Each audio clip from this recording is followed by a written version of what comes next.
walks at midnight, and he will kill you. You will die.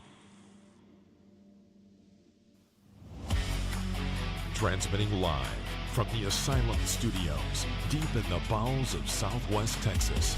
It's the Joe Rouge Show. The show where we talk about anything and everything. Where nothing is sacred, nothing is watered down, and nothing is PC. All righty. Hey, folks, this is Joe Rouge, and it is great to be with you once again, transmitting live from the Asylum Studios, from the pimple on the backside of Texas, the beautiful city of Eagle Pass, and we are going to do the very best that we can today to bring you the best quality talk radio we can muster without all the bluster. Folks, welcome to the Joe Rouge Show. It is Saturday, November the 1st, 2025. We don't do Saturday shows very often, but when we do, we always have a special reason for doing it. Usually it's with our resident crypto psychic, Marissa Lee, which will be today at 3 p.m., so make sure you check that out.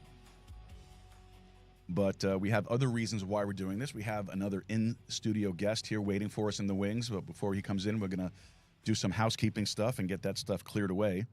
But guys, I hope you guys had a great week, and I hope you're ready for a Saturday spectacular. We're going to have a lot of fun here with our guest. It's going to be an interesting conversation. Hey, look, you know what?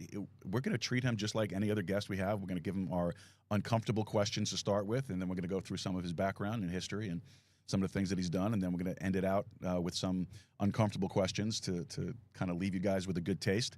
And I think we should be good. Let me just turn this off. I forgot to do that. All right. How about that? Much better. Much better. All right, folks. This show today is brought to you by Podhome.fm. Podhome is the most modern, easy-to-use podcast host platform that you are going to find on the market today. You can use it to publish your episodes, enhance your audio, automatically generate chapters, titles, transcripts, show notes, and more. You could do so much with Podhome. It's a great platform, and you can even broadcast your audio stream live. You can broadcast it across the modern 2.0 apps like Podcast Guru, Fountain.fm, TrueFans, not OnlyFans, TrueFans.fm. And you can, I always have to say that, he's laughing over here. I always have to say that because people will question, why are you on OnlyFans? Hey, look, times are tight, man. You know, you got to do what you got to do, right? So TrueFans.fm, and also you can broadcast it through your website. So, and if you don't have a website, Podhome will provide you a website at no additional charge for the monthly service. It's a great platform to be a part of. It is fully integrated with the modern podcast 2.0 programs, and it's a great platform. You need to try it out. Now, you can get all of the stuff that I just mentioned to you and more. Believe it or not, there's tons more you can do with this thing. Man, it just flipped out of my head. I forgot what they call it, but there's a way that you can actually integrate all of your postings, all of your updates to your social medias and your email lists and all that stuff through Podhome. So there's a lot you can do with this platform. You need to try it out. You get everything for a monthly subscription of $15.99 a month, $15.99 a month, and then you can also head over to Podhome and sign up today. You get 30 days free. So you get 30 days free plus $15.99 a month. It's a great investment for your podcast. If you're not on it, get on it. You need to try it out. Also, and I keep on forgetting to do it, and Barry, I'm sorry, bud, forgive me, but there's the link. Podhome.fm, podhome.fm. All right. Also, want to mention TNE Energy, LLC. TNE Energy. Electricity is essential, folks. We also, TNE Energy also makes it affordable and personal with more than 1 million customers across the U.S., trusting TNE Energy for their homes, and plus also, my notes are all messed up over here. I don't know what happened. And across the U.S., trust TNE Energy to power their homes and earn free energy for referring their friends and family. Visit tne.energy and explore all the options available for your home today. Try them out. Check them out. Let them know you heard it here on this disaster of a show called The Joe Rouge Show. All right. Also, don't forget to head over to our website. Very important. Very, very, very important. Our website traffic has been increasing, which is great. Love it. Now we just need you to actually click stuff. All right, that's the catch. We got to get you to click things. All right, so click on the contact section, open up the little web form, fill it out, send us a message. Let us know whatever's on your heart, whatever's on your mind, any questions, comments, cares, concerns. any complaints, although we'd rather keep the complaints to a minimum. But if you have a complaint, send it on over. Yeah, you could also let us know if you have any suggestions for a guest or any ideas for a topic of a show. We'd love to hear from you guys. If you don't want to use the web form, totally fine with me. That's why we set up an email address. Just email me at info@joeroos.com. That's info@joeroos.com. And even a better idea is to, you could use that whole little comment section that's right down below over there, and you'll be able to leave a note there for us, which stays in perpetuity. It doesn't go anywhere, all right, not like in the chats. So you can do that as well, and we get back to you. We'd love to talk to you guys and hear more from you. All right, also, this is important. Click on the support button, all right? Click on that support button. We need your support. This is a value for value show, and all that basically means is that if you receive anything of value from what we're putting out here, we're asking that you return that value to us in the form of a donation. Your donation could be your time, your talent, your treasure, however it is, whatever means you have. And we would greatly, greatly appreciate that. And as always, what we'll do is we'll break it down to you at the end of the show, all the different ways you can do it, because what I've learned is that a lot of people kind of tune you out and click you off when you start asking for money. So we don't want to do that up front. We want you to actually watch the show because it's a lot of fun. But I will put this up there because I have to, the GoFundMe. So if you're able and you have the means to do it and you want to help us out with this escrow problem we're having with the asylum here, just click on that QR code or click the link down below in the notes. And if you have the means to do it, we would really appreciate any help that you could provide to us. All right. Well, let's see what else we got here before we roll on into the business of the day. All right. Well, I guess I pretty much covered everything. Did I miss anything? I don't think so. All right. Well, ladies and gentlemen, I'd like to introduce to you Ruben Camarillo. Ruben was born in Palm Springs, California. What's up, guys? What's up? He's built a life grounded in service, leadership, and community. He's a proud U.S. Army veteran. Thank you for your service, sir. No, thank you. He completed his service in 2019. He relocated to Eagle Pass with his then fiancee, Jackie. Professionally, Ruben's foundation in customer service has been one of the greatest strengths, shaping his approach to communication, leadership, and advocacy. Today, he serves as a union steward and is involved with his community as a member of the Lions Club and a past president of the American Legion. Ruben is also the competition. He's the creator and host of Now You Know, Eagle Pass, a podcast dedicated to transparency, civic engagement, and telling the stories that matter in the community. He's a proud patriot, devoted father, advocate for men's issues. Ruben's mission is to inform, uplift, empower others through honest conversation and local journalism. Ruben, welcome to the asylum. How you doing, brother? Dude, I'm still I have that tickle feeling. Uh-oh. Oh, this is awesome. I really never. They have creams for that, Oh. I can. Yeah, We can get afterwards. you some. We'll get some, man. But no, I've always wanted to be on a podcast. I think this is my first podcast ever that I've actually been on. That's not mine. Like a guest, yeah. Yeah, and Nice. and I've been on radio shows and stuff, but they're timed and it's limited, and you really don't have anything to you can't really get your whole story out. I know this one's timed too, but short. Yeah. And no, this is great, man. And weird at the same time. It is different being on the other side of the chair. It is. Yeah. I've only done one appearance as a guest on a podcast recently. When I say recently, I've done it in the past, but it's been a while. But recently, and it was a very strange, surreal feeling. Especially, and it's a great show too. The guy that hosted the show was fantastic. He's somebody I'm going to actually introduce you to as well. Oh, okay. Dr. Hal Bradley, great guy. The funny thing was, and I could tell him this directly too. The funny thing was that I was supposed to be the guest, and I felt more like the host because he had asked me one question, and then my response to the one question kind of went into a whole thing about himself and his life, which is an incredible story, and I'm really looking forward to when we can get him booked on here. I know his schedule's crazy. So you can hear the rest of that story, but it was an amazing story. Wow. I mean, the things that this guy was involved with was absolutely incredible. So but I'm gonna get you hooked up with his producer. He's a pretty good guy. His name is Pete Turner. He hosts a podcast as well called BIDS. Don't ask me right now what it stands for because I don't remember, but all I remember is BIDS podcast. So and I think right now he's in England doing shows in England. So which is great for him. So God bless him. Nice. But other than that, I mean, it's a very weird, surreal feeling when you're sitting on the other side of it. And It is. It's totally weird. And when you say competition, like I hate that word for some No, reason. I Yeah, just- everybody. I know. Everybody loves competition's good, but like with me, when I see let's just say I see someone trying to do the same thing I am, Mhm. I'm like, dude, that's great. Like, okay, let's elevate. Let's elevate each other. Let's advertise each other. Why not? Everybody has their own style of doing things. Just like your last podcast with Danny, you guys were talking about barbecue, which made me gain 10 pounds when I was listening. And I'm just like, yeah, everybody has their own style, and the work speaks for itself. You know It what does. I mean? So, and your podcast is great, man. Oh, thanks, bro. I'm totally hooked I already. appreciate I it. gotta go all the way down and watch every single, or listen to every single podcast, man. It's great. Well, I appreciate that. That's Yeah. good. It takes a while to get off the ground too. I mean, I've been doing this since 2016. Before they really called it podcasting, they used to call it internet radio. Oh, yeah. And so I was up in New York, and it was me and a bunch of friends. The audience, regular listeners know the story pretty well already, but for your audience that might be tuning in, we had a show up in New York, and it was a call-in show. It was a lot of fun. We did it just one night a week. It was a live show. We had a blast with it.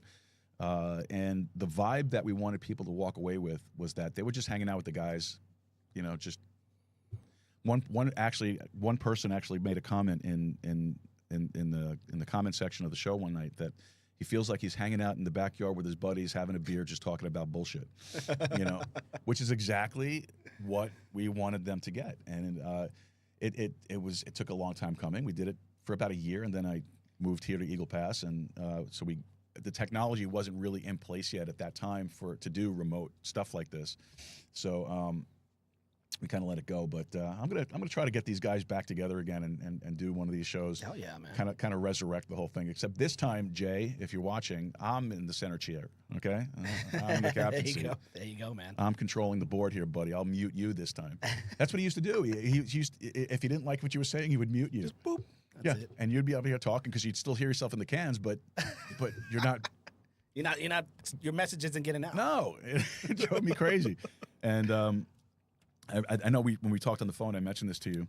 Here's the original copy that I gave to everybody. Oh, dude. Yeah. So the conversation was we were having a discussion about government-funded health care, and this is a time when Obamacare was being forced down our throat. Oh. Is it still is? It still is. Still is, But yeah. this is at the beginning. This is when they convened in the dead of night and voted on it. When nobody was paying attention.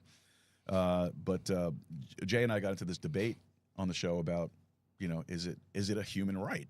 Are you supposed to have government-funded health care? Is the government supposed to take care of you from cradle to grave, and so on and so forth? Yeah. And I understood his position. He had legitimate need, which is fine. I have no problem with anybody on government assistance that have a legitimate need for it. It's the generational stuff that just irritates me to no end.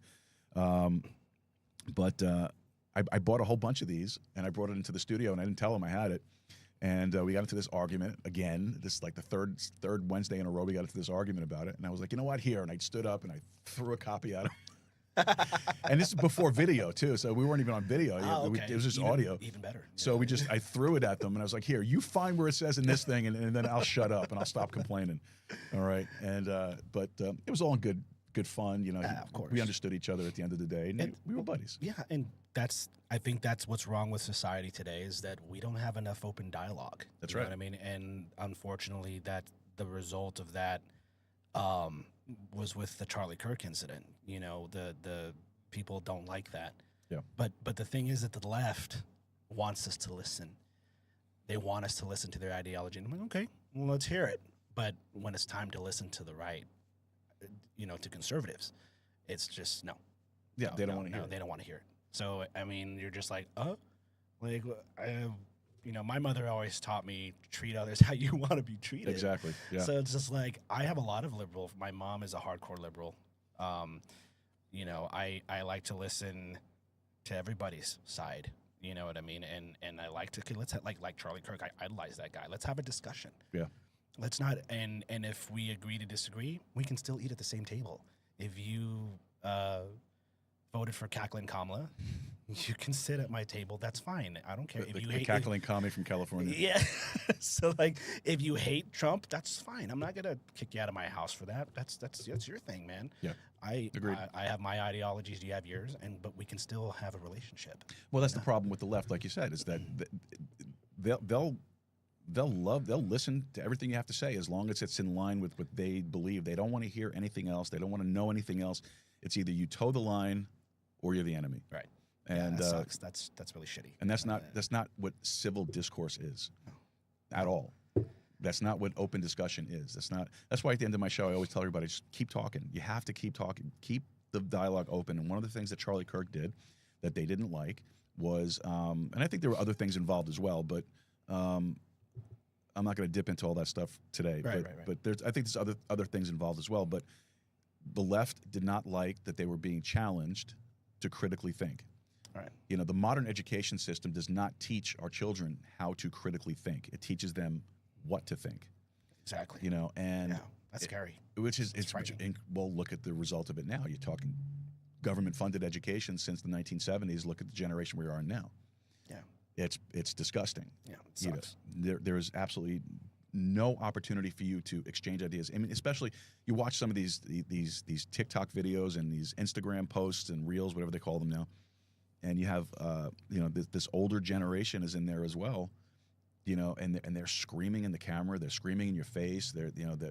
I saw this one lady was telling a commentator that she hoped that she got shot like Charlie Kirk did. You know, just because she has a differing viewpoint, and it's pathetic that this is what it's come down to. And today's far left Democratic Party is openly advocating for political violence. Yeah, openly. Yeah, it's unbelievable. And like, let's turn the tables. Let's say,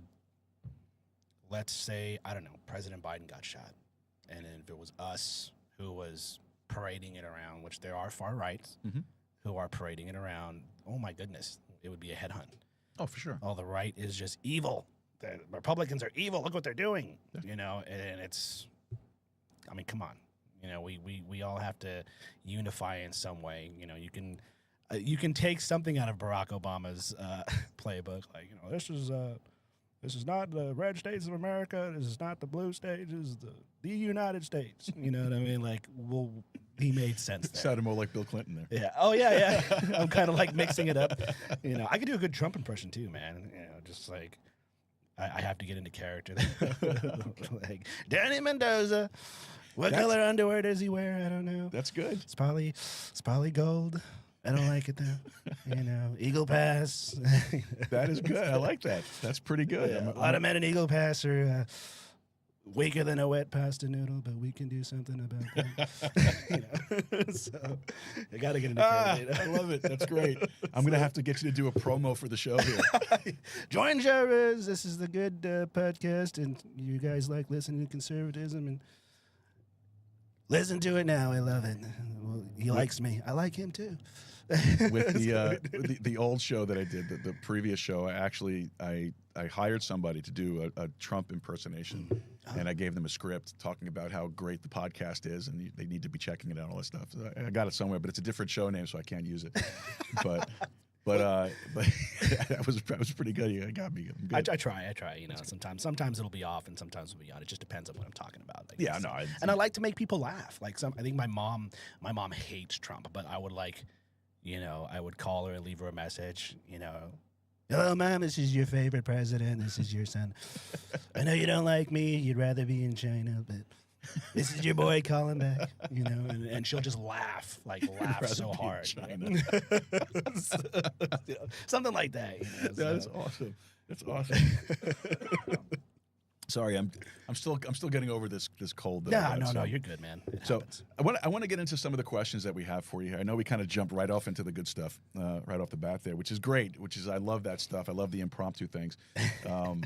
And again, because it brings that feeling, hey, we're just regular guys. We're not, I don't think either one of us can turn around and say that we are political experts or anything like that. Right, yeah. We're just looking at it from our perspective as just people who just are living every single day, dealing with the same struggles every single day. Right. And we and we can talk about these things. Yeah. So that's all it is, and that's what I want people to come away with. You know, of just course. regular guys. We're not anybody special here. Right. Although I am selling autographs for $5 a clip, then all funding going towards the escrow shortage. There you go, man. It'll be worth something someday. Hey, head over to Sticker Mule and get your "I Have Rabies" T-shirt. There you go. You know, all right. it's all up there for you. So when we have guests on the show, whether in studio or not, we always have a couple of questions that we like to ask. Okay. And if you've checked out any of the shows previously, you should be prepared for this. So here it goes. So what is something that most people don't know about you but should? Well, apparently I have a trans lover out there somewhere. Oh, do you? No. Oh, congratulations. That's what they're trying to say. Like, I don't know. They got mad at me and like they tried to bring up some rumor that I guess I'm into transgenders, and I'm just like, well, if I am into transgenders, how does that impact the community? You know what I mean? Like, so what? I'm comfortable with my sexuality. Okay. But no, that was joking. But what do people not know about me? Spoiler alert. There you go. God, I don't know.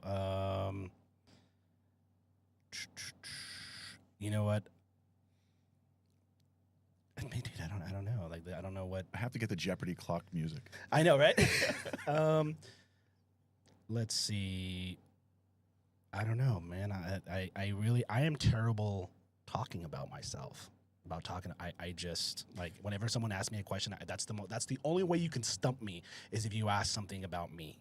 And did you know that that's very common in people who podcast and do shows like this? Really? It's very common. Podcast, and I saw a study on this not too long ago. I was talking with Alex Sanfilippo, who's the CEO, the founder of Podmatch, and great guy, by the way, a lot of fun, super smart guy. But in reality, a lot of podcasters, you know, are easier to do this for them. Yeah. It's easier to do this for them than to actually have personal interactions and talk to people outside the place. Yeah, if this was Jeopardy, I would lose. I was just like, so sure. Yeah, like next question. No, I'm trying to think. I guess I can say I love video games. I don't think I ever tell people that. I am a huge gamer, but I just don't have time. You know what I mean? And I'd love to like adapt, especially when you're a dad and you have a son because my parents didn't know what the hell I was doing. Like, what are you watching, Pokemon? I'm like, no, it's Pokemon. You know, and Got to be correct. Yeah, like I'm a huge nerd. There you go. I think people don't know that about me too much. Like, I'm a huge nerd. I love Star Wars. I love space. Me too. I love Pokemon, anime, all that stuff. I just don't share that stuff a lot with people because it's like, you know, it's something I enjoy, and I know, like, we did a comic book club for the kids at San Luis Elementary, and they were just like, "Oh my God, somebody that gets us!" You know, like because everybody in Eagle Pass is all about sports. Yeah. And I so, picked up on that very quickly. Yeah, and I'm like, well, no, there are kids that don't play sports, and they like nerdy shit, like they like anime, and so they're like, "Oh my God, they love to draw, be artsy," and then they didn't even know that there was a comic book shop here.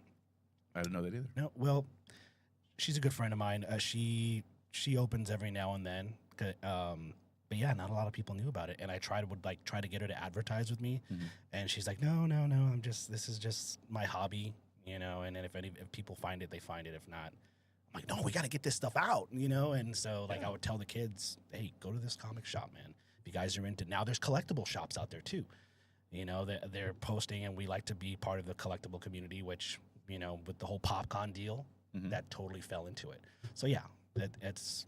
Thing about me is I'm a huge nerd. Well, that's okay because I like things like Star Wars. I'm a Star Trek guy. Oh, you know? Dude, nobody likes Star Trek. Why? Like, I'm a Star Trek. I became a Trekkie too because my dad, my dad's a secret nerd too. Like, he would introduce me to that, and I started watching I grew up with the Next Gen. Yes, yeah, I'm a TOS guy, and I had a very hard time with the Next Generation when it started up. And I'm still like, I'll watch it every now and then, but I am definitely not like, and especially the expanded universe stuff. I don't get into any of that stuff. Oh yeah. The non-canon stuff. I don't buy into that stuff. Like Discovery and all that stuff. Yeah, I'll watch it, but I'm not like a fan. Like, I won't go out of my way to watch it. I love TOS too, by the way, the original series. It's How do great. you not? Yeah, it's you so, have to. It's so kitschy. It's like I started introducing it to my son. Actually, he's only 11, and he's starting to get into all this retro stuff. Yeah, well, that's good. Yeah, Do that. and I never introduced it to him though. I think he started watching Stranger Things, and he started hearing like Journey and stuff, and then he hears me listening to it. Yeah. And now he likes to listen to like Michael Jackson and all this old, like Journey, Poison, all these. Nice. Yeah, and now we're watching Star Trek, and now he comes and asks me, Dad, like, what's a Klingon? I'm just like, Well, that's what happens when you go to the bathroom. You don't wipe yourself well enough. Yes. I gotta get him that one. But yeah, man, I'm a huge nerd, and yeah, I am a Trekkie. Yeah, I love the Star Trek stuff, and I'm a Star Wars guy too. I like Star Wars, but again, I'm an original guy. I don't like the expanded universe stuff. Like I won't watch all of these spin-offs that came up because Disney, like the whole Disney expansion. Ever since Disney took it over, it just to me it's just been on a bit of a decline. Yeah, and I know like statistically in numbers and it says the opposite, but where I think it turned is because they started inserting all that woke bullshit into it. Right. And I'm sorry, I can't. I canceled my Netflix subscription because of that. I got rid of all of that stuff. I just don't. I don't want to hear it. I don't care. You just live your life, do what you want to do. I don't care. Yeah, just don't force it down my throat. Right. That's all that matters. I tell that to everybody who thinks I'm like I know there's people that say I'm a right winger. Pun intended, by the way. Yeah. People would like, oh, he's a right winger. Don't listen to him. Like, well, dude, I'm an open-minded conservative. Again, like if you want to be gay, if you want to be trans, if you want to be all that stuff, that's fine. If that's what makes you happy, hey, more power to you. But just don't come and try to tell me that I got to do that stuff. And leave the kids out of it. Yeah, absolutely. Let the kids make their own decisions. Exactly. Look, a kid, a 5-6-year-old cannot determine whether or not they want to be the opposite of what they were born. Yeah, no. Only if an adult starts putting it in their head. And we all know the problems that are happening out there in the world with teachers and stuff like that. That's just, it's just not natural. You know what I mean? There's a comment for you. Oh, that's my wife. I know. Oh. I'm about to give him my cassettes with paper lyrics. Yeah. Yeah. He loves retro stuff. So I got rid of all that stuff with all that woke stuff. That's why I won't watch the new stuff. I'll stick with the old stuff. And it's just better anyway. I think, especially when you watch the older series and you see them just like formulating and actually building the entire universe at that point. Whether it's the Star Trek universe or the Star Wars universe. And just building it and building it. It's and layer upon layer, just building a brick upon brick. But that woke stuff, I stay away from it. You know what's funny is that, and people, the left, the far left doesn't want you to know this or doesn't want you to see this. That like I have gay friends, and you wouldn't even know they were gay. Like, he was just like, hey, I'm Joe. Another Joe. Thank you. And like for clarifying. And this is my husband. Like, whoa, I didn't even know you guys were gay. And they would even say, you know what, this woke stuff is stupid. Yeah. And I was like, wow, so not all the LGBTQ community are on board with this, and the far left doesn't want you to know. No, it's a small minority within it's a small minority within the minority. Yeah. So it's an interesting setup they have. Yeah. What I was going to say was too, and I lost my thought. There was sorry. No, it's not you. It wasn't your fault. It was as I'm getting older, my memory is becoming more like Swiss cheese. So I am a conservative, yes, but I also I identify as a conservatarian. Oh, that's new. So I have strong conservative beliefs, but I also have a lot of libertarian leanings in certain things. And so anybody asks me, so you're a Republican? No. Republicans are they're public officials, right? There's a difference between Republicans and conservatives, Democrats and liberals. Absolutely, but I go further with it. I say I am. Am I a Republican? Well, yes, in a sense that I'm a small R Republican. Yeah. I believe in Republican government. I believe in the Republican form of government. That we are Republican. In electing representatives on your behalf and that we base our society on a set of laws, not mob rule. Yeah. Which is where the Democrats go. So that's how I kind of define it. But conservatarian is much more of a concise way of describing that without getting into all the the grotesque details of it all. Yeah. But all right, next one. What do you do to help you unwind at the end of the day? What's your go-to beverage? What do you like to do? Mountain Dew. No, I'm joking. I'm just joking. Because I was listening. Like, everybody is saying Mountain Dew. And I was just like, I got to get Joe with this one. You did. I was gonna. Yeah, you're like, nah. I was gonna mute your mic.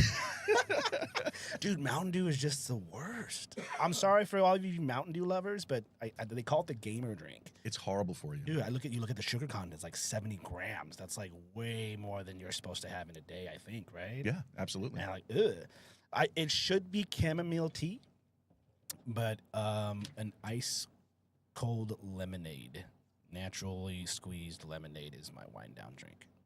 Not too much sugar either. It's Not like, bad. That's good. I haven't had that one yet. Yeah, lemonade with ice, just ice cold. And you know what? There's a place called Tocumbo on El Indio, and the lemonade is just so it's in a little tub, and there's ice in it, and they pour it in another thing of ice, and it's just cold and it's delicious, not too sweet, not too tart. It's perfect. Nice. Yeah. We my thing is lately, like I drink way too much coffee. I'll tell you that honestly. I heard about that. Yeah. Yeah, I went from the 64 ounce Yetis down to like 2 cups a day, but but it's Saturday and yeah, why not?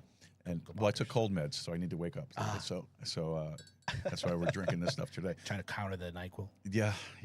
But I kind of dipped back to the green teas. When I got COVID the first time around, when it first came around, the OG strain. Yeah. That first round that came around I got sick in June of the first period of time, so June 20, right? So how was it? Was it bad? Oh yeah, well, you know what? It was a bad flu. Is really what it was. But at the time, things like hydroxychloroquine and all that stuff weren't verboten. Like you were allowed to have those things, and my doctor gave it to me. And then within by the end of the second day on the hydroxychloroquine, I was up and I was doing my thing and it was all that stuff. But I was sick, but I couldn't drink anything. Nothing had any flavor whatsoever. And my wife at the time, she said, well, you need to drink something. So she gave me green tea with raw honey and fresh lime. My wife's gonna comment on that right now. I bet, because that's the go-to. It is. It's the best. Vicks too. Yeah.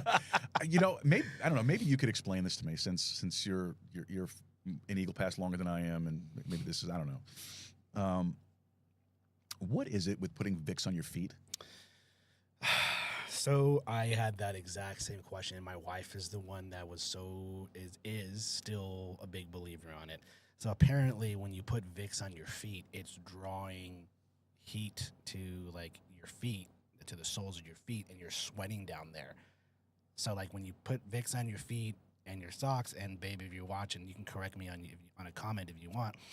It causes your feet to sweat while you're sleeping. So you're technically sweating everything out through your feet and not all over your body.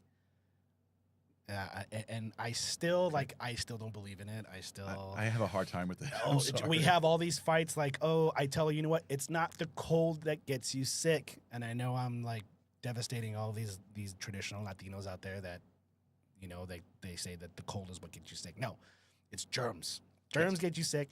The cold makes it worse. Correct. So, yeah. Thank you, sir. It's an argument that I've been having for years. I learned that in the Army because I was still a big believer about it. And, of course, you have 50 dudes in a bay, and everyone starts getting sick. And the drill sergeants would be like, you guys are going to get sick, just so you know. Be prepared for it. It's because you have 50 guys sleeping in one room, and someone's getting germs. Someone's got germs. Someone spread something, and everybody gets sick. It's not the cold; it's germs. Exactly. I and case in point to go with you. Everybody knows. My audience knows. I work in a nursing facility. Okay. And you're gonna get sick. You're gonna touch something, and you it happens. You touch something, especially what I do. I'm not always wearing gloves because I can't. Sometimes I need to actually get my hands onto what I'm working with. Right. And I don't handle residents or patients. I do facility maintenance and life safety. So you know, you're always working with your hands, and sometimes you forget. You know, and it never fails too. You're always working with the sloppiest, nastiest stuff. Like happened the other day, I had to change a drain set, and of course, as soon as I start taking the stuff off, the nose itches, the eye itches, and all that stuff, and you're like, I got all this sludge all over my hands, and it's like, you know. It's gonna happen. It's gonna happen. Yeah, it's inevitable. Like that's why, like when COVID hit, like everyone started wearing like what buckets on their head or something like that. It's like, dude, just it's gonna happen. You know, man. when the aliens from 3i Atlas finally land, they're gonna look back over our data records and they can say, "What was wrong with you?" Like, what the hell's wrong with these people? Why do they? You know, we're just it's like Men in Black, how they say that we're, you know, Tommy Lee Jones put it great. Like humans are panicky, dangerous animals. You know what I mean? And when we panic, and fear just makes you do just the craziest things. Absolutely. Like putting frickin' bags on your hands or whatever for when COVID happened, or putting like I know someone had like a sponge as a mask or something like that. Yeah, I remember seeing that too. Wild. It's just nonsense. Wild. It really is. Dude. So let me ask you this. So you grew up in Palm Springs, California, and Now, how long did you stay in California, and then what eventually brought you here to Texas? So, I was born and raised in I was born in Palm Springs. I was actually raised in it's a Coachella Valley. It's almost like the Rio Grande Valley. Mm-hmm. You got Cathedral City, you got Palm Springs, you have Coachella, you have Indio. I've lived in all those places, but I was raised in Cathedral City. But were you born in California, or you were here? No, I was born in California. Okay. Born and raised. Yeah, born and raised with my parents. My parents actually left Texas. So those of you who say that I'm not a Texan, well, you know, my dad was born in Texas. My grandparents are Texan. All my family lives in Texas. My parents just decided to move to California. You know what I mean? Like, there you go. So, and they moved to California. I was raised there till, you know, I moved out at 19, met my ex-wife, and then got pregnant, joined the Army at 25. Joined the Army, did that for about 6 years. Was going through a divorce, and I got deployed for the first migrant crisis that we had in 2019 when the caravan was coming, and the National Guard was getting in too many smuggling cases. Like they were aiding a lot of the migrants coming in, and they were getting caught. So President Trump said, "You know what? Screw this. I'm going to send the federal troops over there." Mm-hmm. And then I was in actually Fort Lewis McChord in Washington. I was there for 3 years. That's why I love it when it gets cold. They said, "Well, we're going to Texas." We're like, "Oh shit, okay." And then we came down here. My unit was spread out to Eagle Pass, Cotulla. That's where I got stationed over there. That's how I met my wife. She was a Border Patrol agent for 20 plus years. She got some age on me, but you know. It's all right, bro. Age is just a number, baby. That's you know what I mean? We met, and then I had gone through my divorce, so it was pretty a crazy time. You know, your first divorce, I'm sure you know. Yeah, unfortunately. And especially when you have a spouse that doesn't want to cooperate with you, it's a nightmare. You know, she pulled me through that. We met, and you know, after we spent some time together, after deployment was over. It was time to. I got custody of my son. Okay. So I'm a single dad now, and I can't. In the Army, if you don't have a family care plan, okay. What do you want to do? Do you want to try to find something? Or do you want to stay in the Army? And I said, you know what? I think it's time. I can't do this job and leave my son and miss all these birthdays and stuff like that, especially when I have nobody out there in Washington to watch him. There's no family out there. Right. I said, I'm gonna. And the argument was. That there's no way I could take care of my son and be in the Army. I said, okay, point taken. I'm gonna get out of the Army. So I got out and moved here to Eagle Pass with my new wife. So what was the transition like coming back to Eagle Pass? It was very weird. I had to learn Spanish. I mean, my Spanish was nothing. I knew some, of course. You know the basics. Oh, you do. Yeah, yeah, you gotta know the basics. And then I started learning more, and then living in a small town, I think, is better than living in a big city. Because you know, when I go to San Antonio, as soon as you take a right on Military Drive, it's ghetto. you know, and all of a sudden you're just like, you're in some place that you didn't think you'd be. Here in Eagle Pass, it's always safe, you know, I think. You know, there's all kinds of, I mean, it's safe at night. I can go on a jog, or I can go to the lake or whatever. It's a good little place. I liked it. Yeah. I fell in love with it, actually, because my wife started showing me all these places to eat, like Rhodee's. Oh, I fell in love with Rhodee's, like, before COVID hit. Like, Rhodey's is good. Yeah. I haven't had Rhodey's in a long time. My ex loved Rhodey's. I mean, all right. So, little digression here, but it has to do with Rhodey's. So I like to cook. I cook high end, quality meals, and I would cook a storm for my ex. I would all these Italian dishes. I'm Italian, so I'd make all these Italian dishes, and I would do all of these plates, and I mean, I'll show you pictures after the show, but and she would get the plate, and she would sit there and she'd be picking at it. And I'm like, what's wrong? Don't pick at my food. You know, same thing. And she's over here picking at it. She was and something she had said to me when I first met her and brought her up to New York was she would rather have a hot dog or something from Rhodey's than a big fancy meal. And I'm like,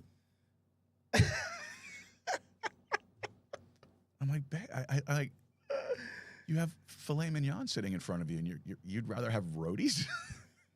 Are you shitting me? That's my wife too, man. Well, she fell in love with me because of my cooking too. It has to be an Eagle Pass thing. You know, yeah.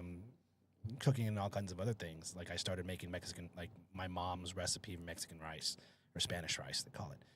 And all of a sudden now her cooking just kind of went, just like, all right. She loves it when and I have to be in a good mood. You know what I mean? But I've been working so much, and you know, I just got furloughed, so now I have so much time to cook now until the government reopens. She loves the rice, man. Nice. And I was just like, okay, what else? And I'll make just like you. I think I made, what did I make one time? It's not fancy. Like I said, I used to be a cook back in the day, and I love Gordon Ramsay. Okay. And I got a recipe for shepherd's pie.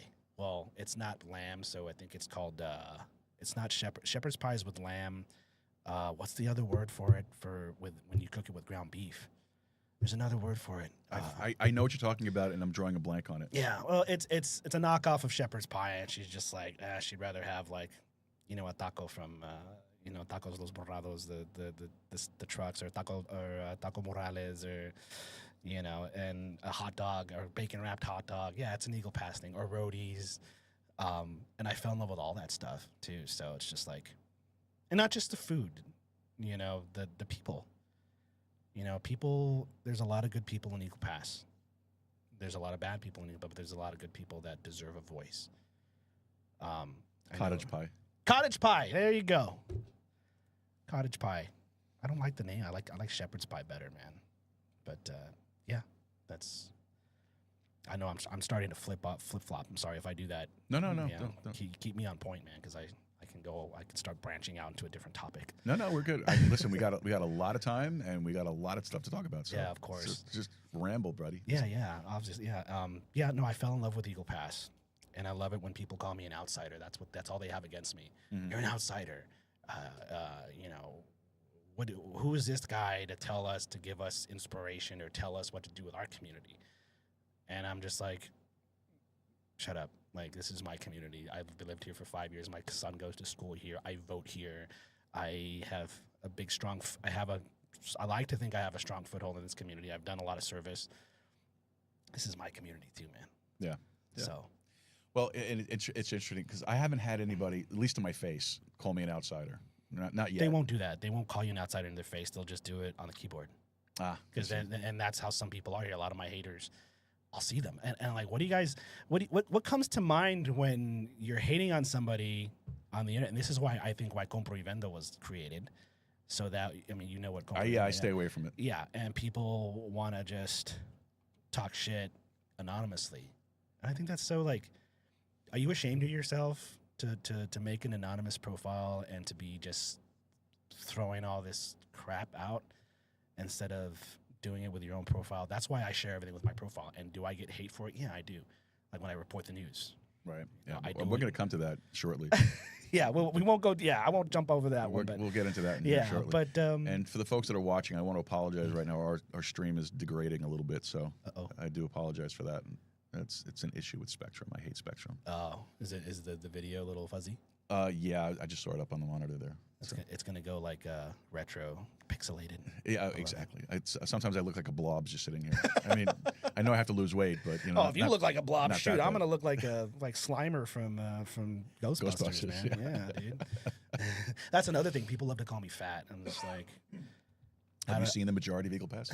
yeah, exactly. I'm like, hello, I'm not the only fat person here. Like, I get when I go to JCPenney to buy something my size, they're all out. I have to go to big and tall, and that's too big. You know, I'm like, come on now. I'm asking them, don't you guys have something? This is Eagle Pass. Where's all the big boy stuff at? And they're like, oh, well, there's a lot of big boys here in Eagle Pass. Sorry, you're too late. So it's like, At least they can acknowledge it. I know, right? That's But good. I love it. They call me fat, like that hurts me. Like, I know I'm fat. I got a dad bod, so what? You know what I mean? So I mean, it's Dad what it bods times 2. is. Yeah, exactly. And, Not you. I mean me. Yeah, no, that's me. I'm like times 3. But like, I like to call myself a 4X fat bastard. that's a good one, dude. I'm gonna call myself a 2X or 3X fat bastard. You know what I mean? But like when I wear something too big, like it makes me look fatter. Of course, yeah. Because I like to wear loose stuff. I don't like to wear like something that's fitted. But people say, "Oh no, you look." My producer, Veronica, shout out to her. She's been a big help. Would tell me, "You look good when you have something that's fitted." I'm like, ew, no, because then you can like see everything. Yeah. And she's like, You, "You don't know what you're talking you can about." see my 6-pack of rolls.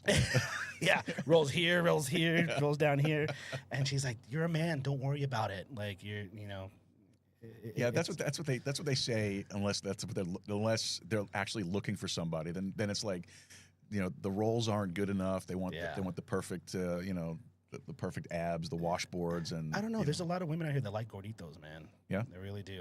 See, aren't you impressed that I knew what that meant? Yeah, I am. I'm pretty. Yeah, they like a lot of gorditos out there, man, and that's just Eagle Pass, and some actually not just Eagle Pass. It's everywhere. A lot of younger women like dad bods. I could agree with that. I just it's a vocal minority that pitch the idea of you have to be perfect. You have to have that 0% body fat. You have to have the rips, and you have to have the cuts, and you have to have the washboard. You have to have all that stuff. It's just fantasy. But yeah, exactly. It's not real life. Yeah. It's like I always say, for a guy, whenever you talk to somebody that's like, oh, to a girl, she's like, oh, I'm fat, I'm this, I'm that. Hey, listen, bones are for dogs, meat is for men. Yeah, exactly. Yeah, and my wife too. She'll be like, no, I'm fat. Don't look. Don't. We'll take like a million pictures. And now I look fat. I'm like, oh, come on now. I'm hideous. Okay. Don't look at me. No. Just give her a good slap on the ass, and there you go, man. There you go. See, I think a lot of women misunderstand the slap on the ass. Guys understand it because we're into sports and all that stuff. It's a gesture of accomplishment. Right. You did a good thing. Go for it. That's what it is. It's not. It's an appreciation. It's an extension of appreciation. It's not what you think. It's just acceptance. Right. And that's true because wow. And I'm getting very personal here. It's great. I love it. Like we do that here. Yeah. And the minute I'll pass by, and I don't give her a nice pat on the butt, they'll be like, "What's wrong? What the hell? Like, well, why didn't you?" What's wrong with you? What's wrong with me? Yeah, like, what's Who going are you? on? Who else are you talking to? Yeah, Now? are you slapping somebody else's ass? Like, and I'm just like, no. Let me see your phone. Yeah, give me your phone. What's going on? So yeah, they do appreciate that. Like, you got to give them a good slap on the ass. You know what I mean?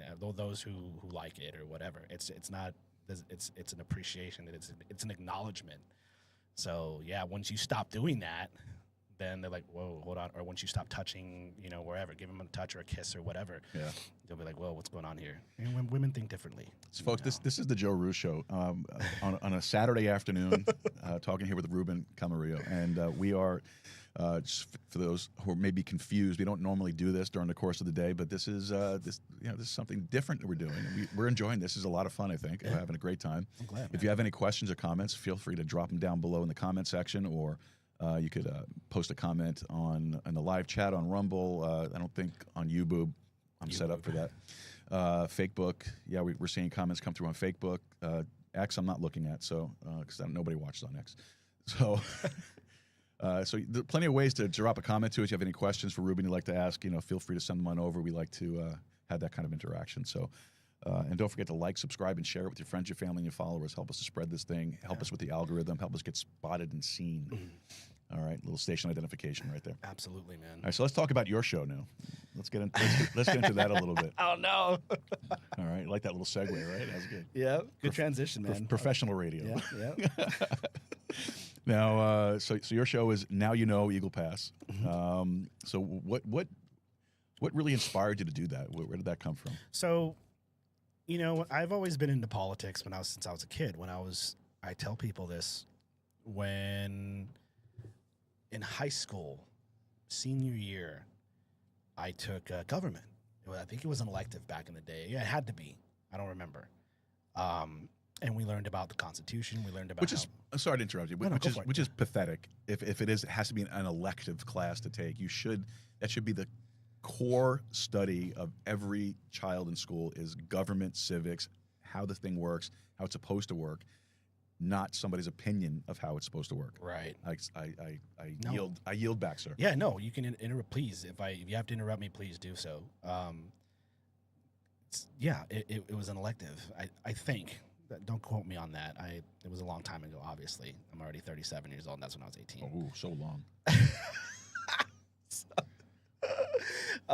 55. Yeah, you don't look like you're in your 50s, man. When I heard you say that, I'm like, no way. 2 weeks, I'll be 55. Okay. He's over here complaining at 38, 37. Dude, well, the Army does put like 10 more years on you, man. I feel like I can feel it. Wish I was 37 again. Honestly, because honestly, at the 37, I felt like that was the best I ever looked, the best I ever felt, and then after that, it's all been downhill. So I'm sure the older I'll get, I'll start noticing it. But I'll cherish these younger years while I can. Yeah. Absolutely. We learned all that stuff, the Constitution, we learned about government, we learned about, term limits. Wow. What do you know? And branches of government, legislative, judicial, executive, all that stuff. And I was infatuated. Mm-hmm. And ever since then, I got into politics. And that was when, believe it or not, I was a liberal back in the day. I was an Obama liker back in the day. I think everybody flirted with insanity at one point in their life. Yeah, right? And it's okay to admit that. It's okay to go through changes and change your mind. Sure. So it's called maturing. It's called growing up. Yeah, absolutely. And Obama had that, that attraction to the younger crowd. Mm-hmm. Hey, look at me, I'm cool. Vote for me. Yeah, marketing. Yeah, you guys talked about marketing with Danny that other time, and absolutely. And you're going to get the younger generation on there, and that's the most important thing. And we'll talk about that right now. About my podcast was just trying to get the younger audience involved, because let's just face it, Eagle Pass is old. There's a lot of old politics, a lot of old stuff still looming around, and the younger generation just kind of bite into it. You know what I mean? So anyways, fell in love with that. Fast forward, when I moved to Eagle Pass, I came in right when they were doing mayor elections, when Rolando Salinas was running for mayor. You had Monica Cruz running for city council and all that good stuff. And I'm just and I'm looking at all these signs wow, I want to do this one of these days. I want to run for office and help the community and do that. But you know what? I'm new here, so nobody knows me, so whatever. Started supporting people, and then the county elections came along. And, of course, I'm like, where's the Republican Party at? Yeah. And then I met and this one, I'm not going to get too into this story because it's pretty long, because I know the Republican Party here was split for a little bit. Mm-hmm. I think it's more united than ever now. But I met up with some people. My good friend Sandy, she's the county chair, Sandy Sassano. Oh, really? Yeah. Interesting. Why do you say that? I have reached out to her and her office and the county Republicans on 4 occasions, and not even a response. Do you have her number? I'll give you her number. We'll talk after. Yeah, for sure. Yeah, and I can attest to. I can go up to bat for that. It's very unorganized. There's no. It was for a little bit, and then I guess their office closed down because they didn't have enough money to fund it, and it just kind of It just kind of split. Yeah, I wanted to talk to her after the election because I know that, Maverick County in itself, I don't think it flipped completely red, but there was a huge increase in Republican voting for Donald Trump. And I know that the Republican Party in the county did a lot of work to try to get that. Oh yeah. And I wanted to talk to her about that. Yeah. Well, here's newsflash. There's like two different factions of Republicans. There's the county Republican Party that's a little bit to the right, and then you have the Tony Gonzalez lovers. You know what I mean? He's in trouble. Yeah, and I actually met. I'm sorry, I'm going blank. What's her name? His aide, the Human Torch. Yeah, the Human Torch. Yeah, I actually met her, Regina, and she's a nice lady. You know what I mean? And we tried to get Tony on a podcast, and never happened. And yeah, it was a two separate. There's the Tony supporters, and then there's the non-Tony supporters who wanted to censure him and all that other stuff. Right. And that was huge. So that's why I left. I was actually volunteering with them to help any Republican candidates. I saw all their signs. I was completely infatuated. I'm like, and then I see how they campaigned, and no disrespect to them, but I saw a lot of flaws. One of my biggest things is if you're going to be a politician, you have to learn how to speak. And I'm not saying they didn't know how to speak English. I'm just saying that the county judge who ran against Ramsey, I'm sorry, man. There was just no chance in hell. It was such a waste of time. The guy didn't know how to speak. He couldn't talk. He couldn't talk to the people. He got nervous. And you're running against Ramsey English Kantu, man. You need to step it up. And I can say that as someone who's a voter. Yeah. And so I would, I couldn't understand. I couldn't process. Is this how Maverick County politics is? You can get that's great. If you're any Joe Schmo who wants to run, please go for it. But you need to understand that I hate those phrases. Yeah. Which ones? Joe Schmoes. The Joe Schmoes. The average Joe. The average Joe. Oh, yes. Sorry. Yeah, we got to find something else for that now. Great. I don't care. I'm just messing. That's going to be imprinted in my brain. No, you have to be willing to get your message out. You have to, instead of and I didn't say they did this, but the thing with Maverick County politics is they love to attack each other personally and they spend a lot of time attacking each other that they don't get their message out to the people on what they're going to do good for the community. I agree with you. Yeah, I saw a lot of that in the last couple of election cycles that I've been party to, or at least privileged to see and observe. It's vicious. It really is. It's vicious. Yeah. And so fast forward, all those elections got out, and I'm like, you know what? I want to run for city council. I'm going to do it. And I ran for city council against my good friend, Mario Garcia. I love to have a and everybody's going to be like, oh, whoa, he's with Mario Garcia and he's with the school district. Right now there's a war going between the school district and the city. It's crazy. It's wild. I've been following the posts on Maverick Times. Oh yeah, I was waiting for you to say that. That's another story on that one. Yeah, I know, but I don't know much about them. I get updates on Facebook from the group. Yeah, so I don't want to knock anybody on your podcast, but that'll be a story maybe behind the scenes. We'll go on there. But yeah, no, it's constant war, and you can tell if you're not. I'm not saying people are stupid, but if you're just living in everyday life and you see these kind of things, you're like, wow, this is what's going on with the school district. But what they really don't see is that, okay, you have people from the city trying to implement themselves and get power inside the ISD. You know what I mean?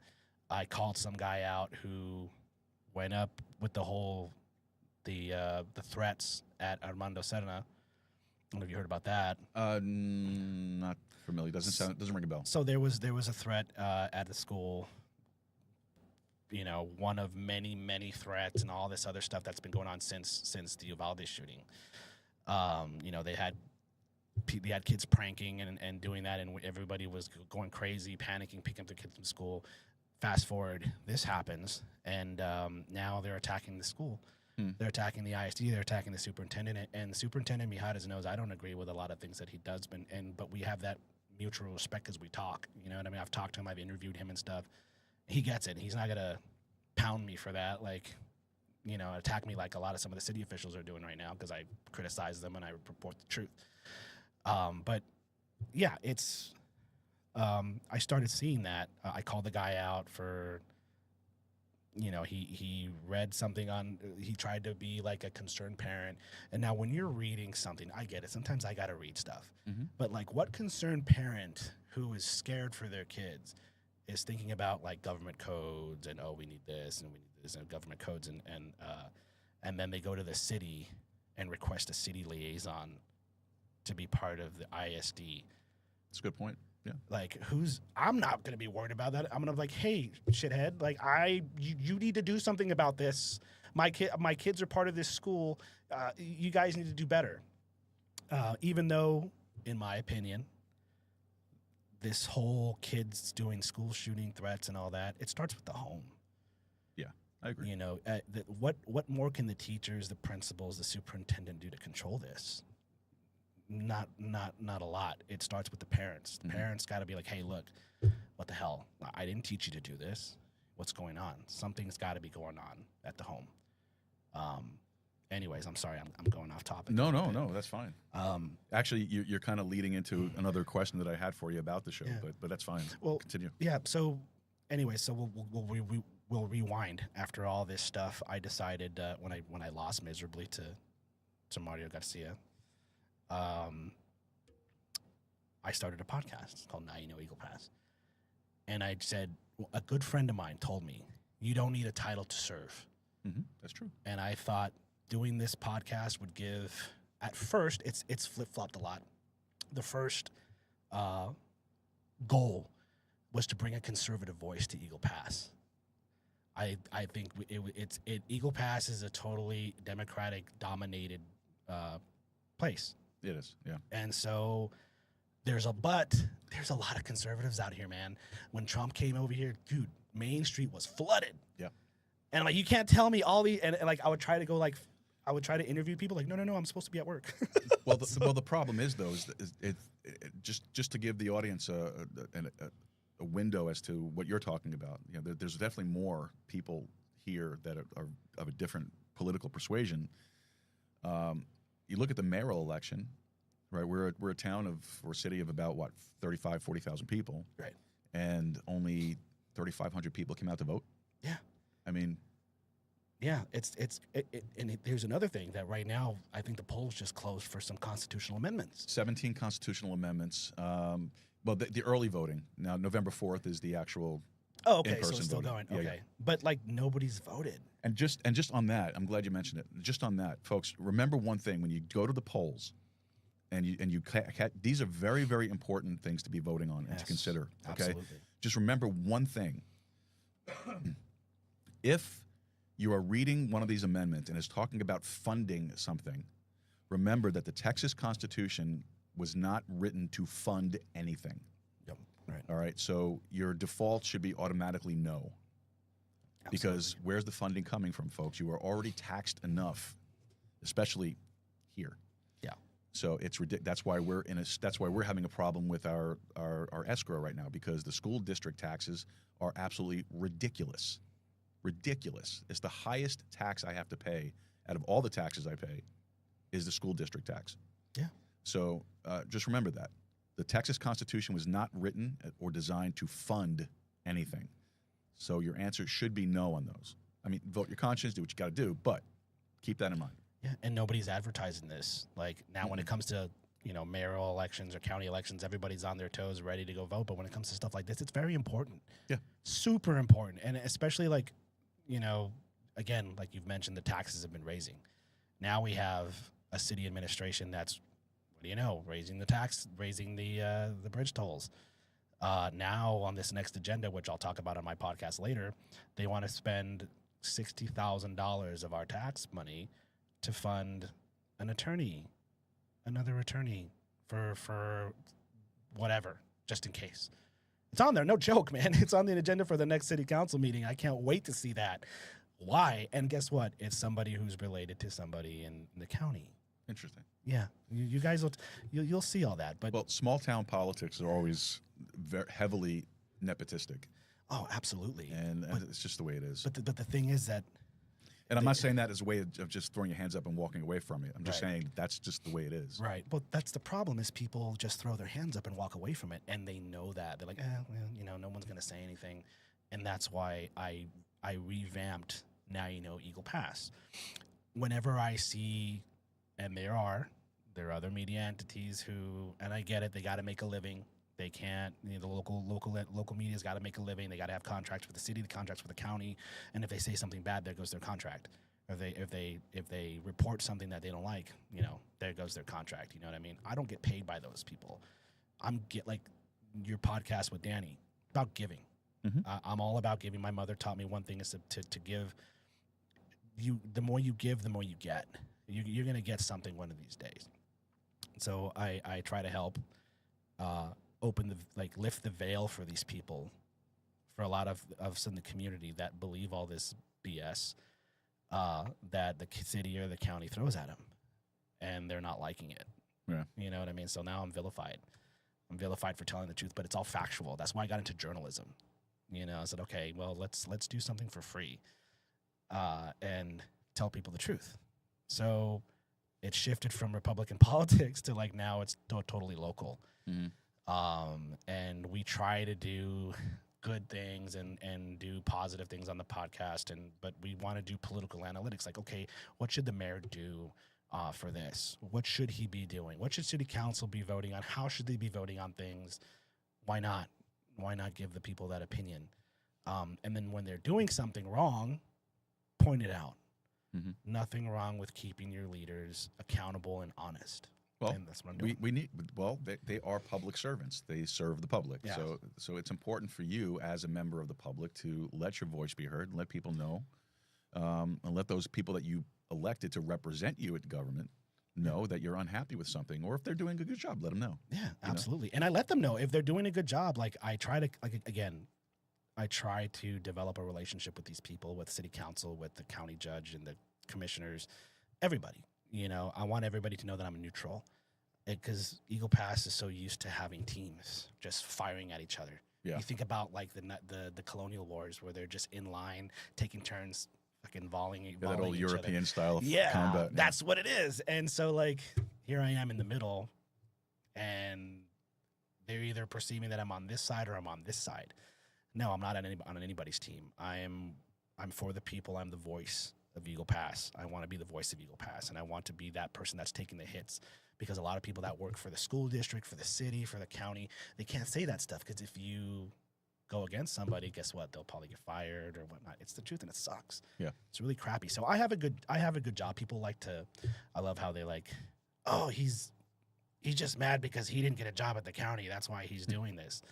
Come on, dude. The job I have, it's I make way more money than I would ever do, ×3 than working for the county or the city. And that's from me working hard, and I'm a survivor, man. You know what I mean?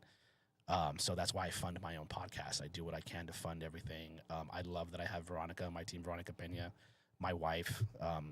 They're my team. You know what I mean? And that's what keeps this going.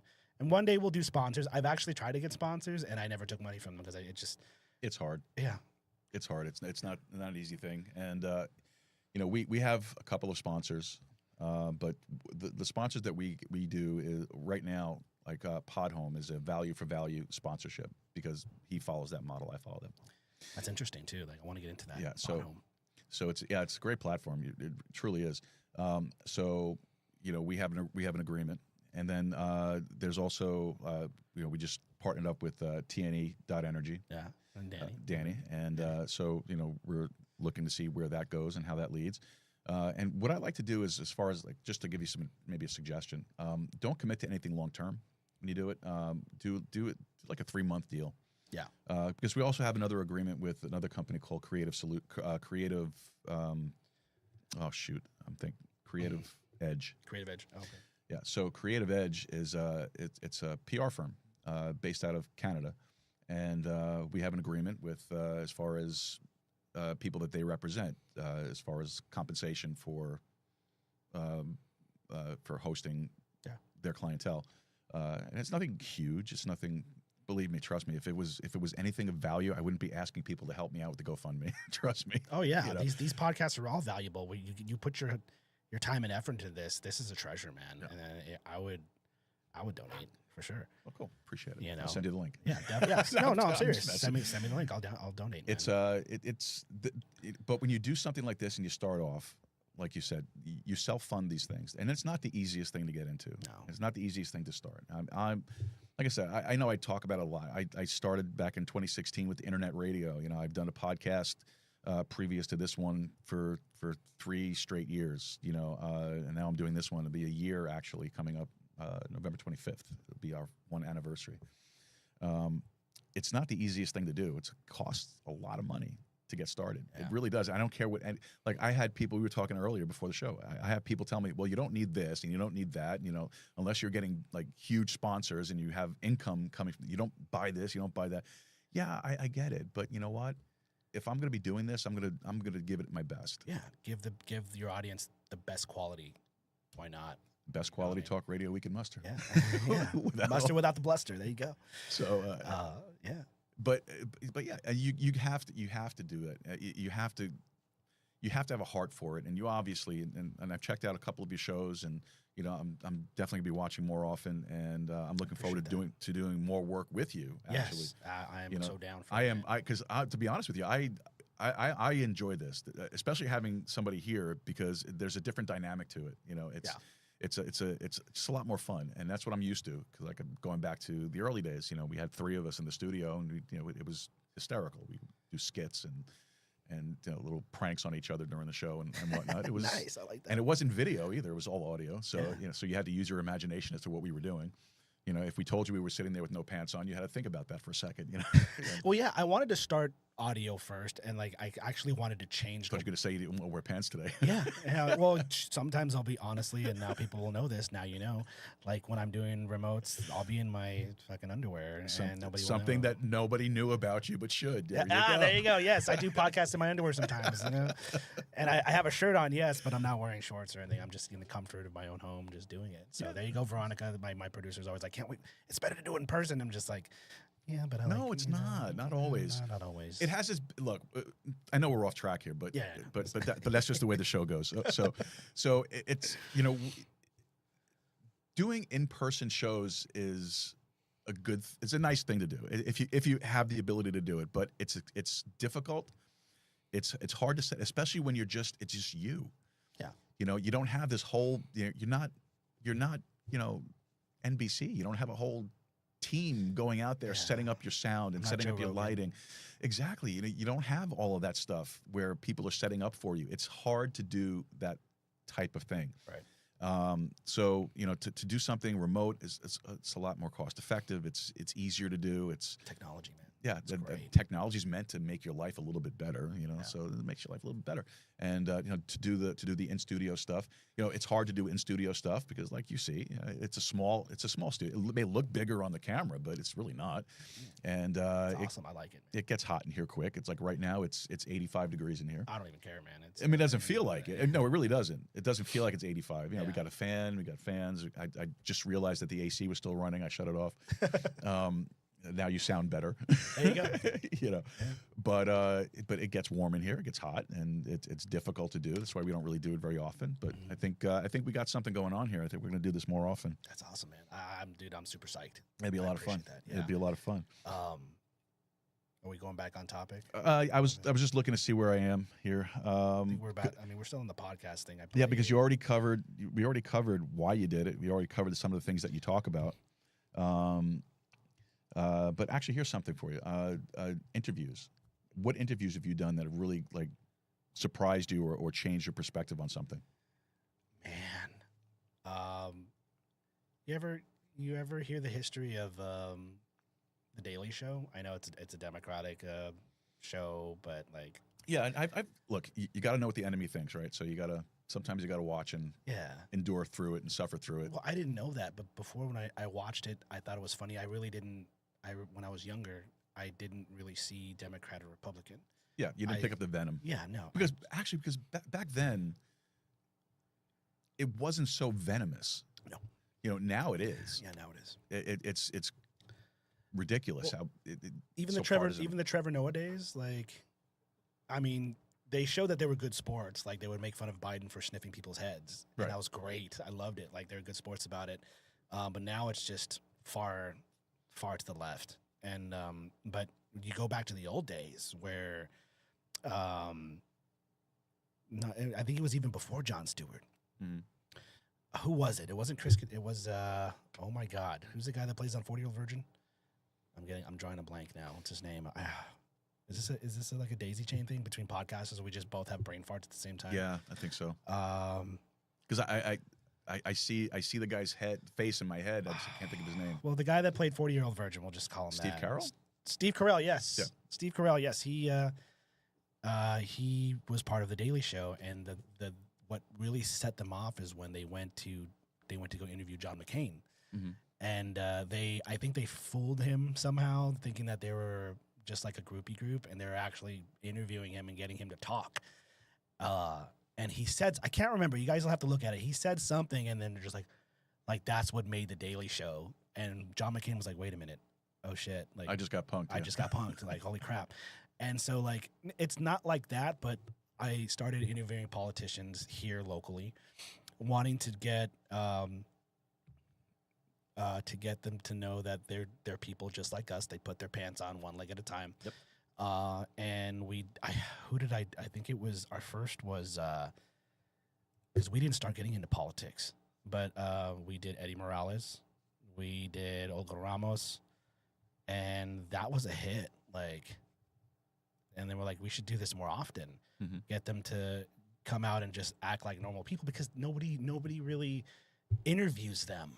And I'm sorry to the colleagues out here, for the fellow journalists, maybe this is something that you can do different. I do notice that some are doing stuff different, because I don't like to toot my own horn, but we started doing that. And now we see the change in the media. People are starting to wear microphones now. Yeah. And now the Business Journal got a reporter now. Her name's Eileen Hernandez. I guess she used to be with KSAT. Now they have a reporter. Oh my God. And it's with every single media, it was shove your camera in their face and have them talk. That's it. And so, like, let's do something different. Let's put my face on there with them so they're not so nervous. I'm there looking like an idiot, and they're looking good, and just asking them the right questions. Mm-hmm. And we know the questions to ask that are not going to make them feel super uncomfortable. Yes, we got to ask uncomfortable questions, but not like the questions where, hey, so did you do this in high school back in the day? Like, you know what I mean? like no. So that's what kind of got us. That was my answer to your question. Kind of. That's what kind of changed my outlook on stuff. Okay, let's start talking about politics in a good way and sometimes in a bad way. Well, and then it went south a little bit when we started telling the truth.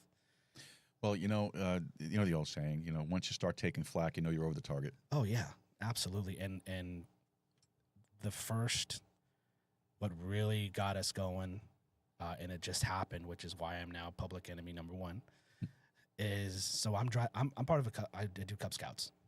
Okay. By the way, Maverick Times, I was at war with them for a little bit. It was funny. Like, everybody was like, oh my God. We our first elections was the mayoral election with Aaron Valdez and Monica Cruz. Right. We did the first debate. I don't care what people say. Yes, there was a debate back in the day, but it was crap. And me and Veronica got together, and we did it. We got together with the owner of the Hyatt, mm-hmm. and she says, yeah, we'll give you, or the marketing manager. I was like, yeah, we'll give you a room. We can do it. Let's call them. We called all the candidates up. It was short timing because the Business Journal, we had a date, and all of a sudden the Business Journal announces, hey, here we have a debate like 2 days before mine. I was like, no, this cannot happen. No. So I called them. I called up Monica Cruz. I called up everybody. Hey, can we do this like 2 days early? And they're like, yeah, sure. Well, she was like, yeah, Monica was all for it. Aaron was like, oh, okay, yeah, I'm sure. Casas was like, oh, no, that's too soon. That's too short. I'm like, why? Why is it too soon? Like, you shouldn't be prepared for this. You shouldn't be ready for it. Like, you know what I mean? And we created the questions. We did it. It was great. We have so many viewers. I was so stressed out. Like, I'm sure you would. oh, I mean, dude. Yeah, I'm stressed out, and I'm like, God, if this sucks, like, I mean, you know, it was my first debate, and it was so hard to get them all together, and I did it. We did it. We did it. We got them together. We got it done in a short time, and it was great. It went good. Everybody loved it. However, they didn't share it. Like I got mad at our mayor because I was like, dude, why didn't you share it? He shared the business, the Eagle Pass business journal did one. I think it was terrible. The questions looked fixed, that you couldn't hear them. And he went on Facebook saying, oh, this was an awesome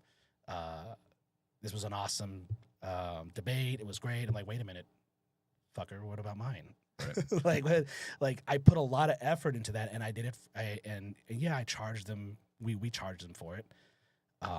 That was our first time we actually charged people for candidate things.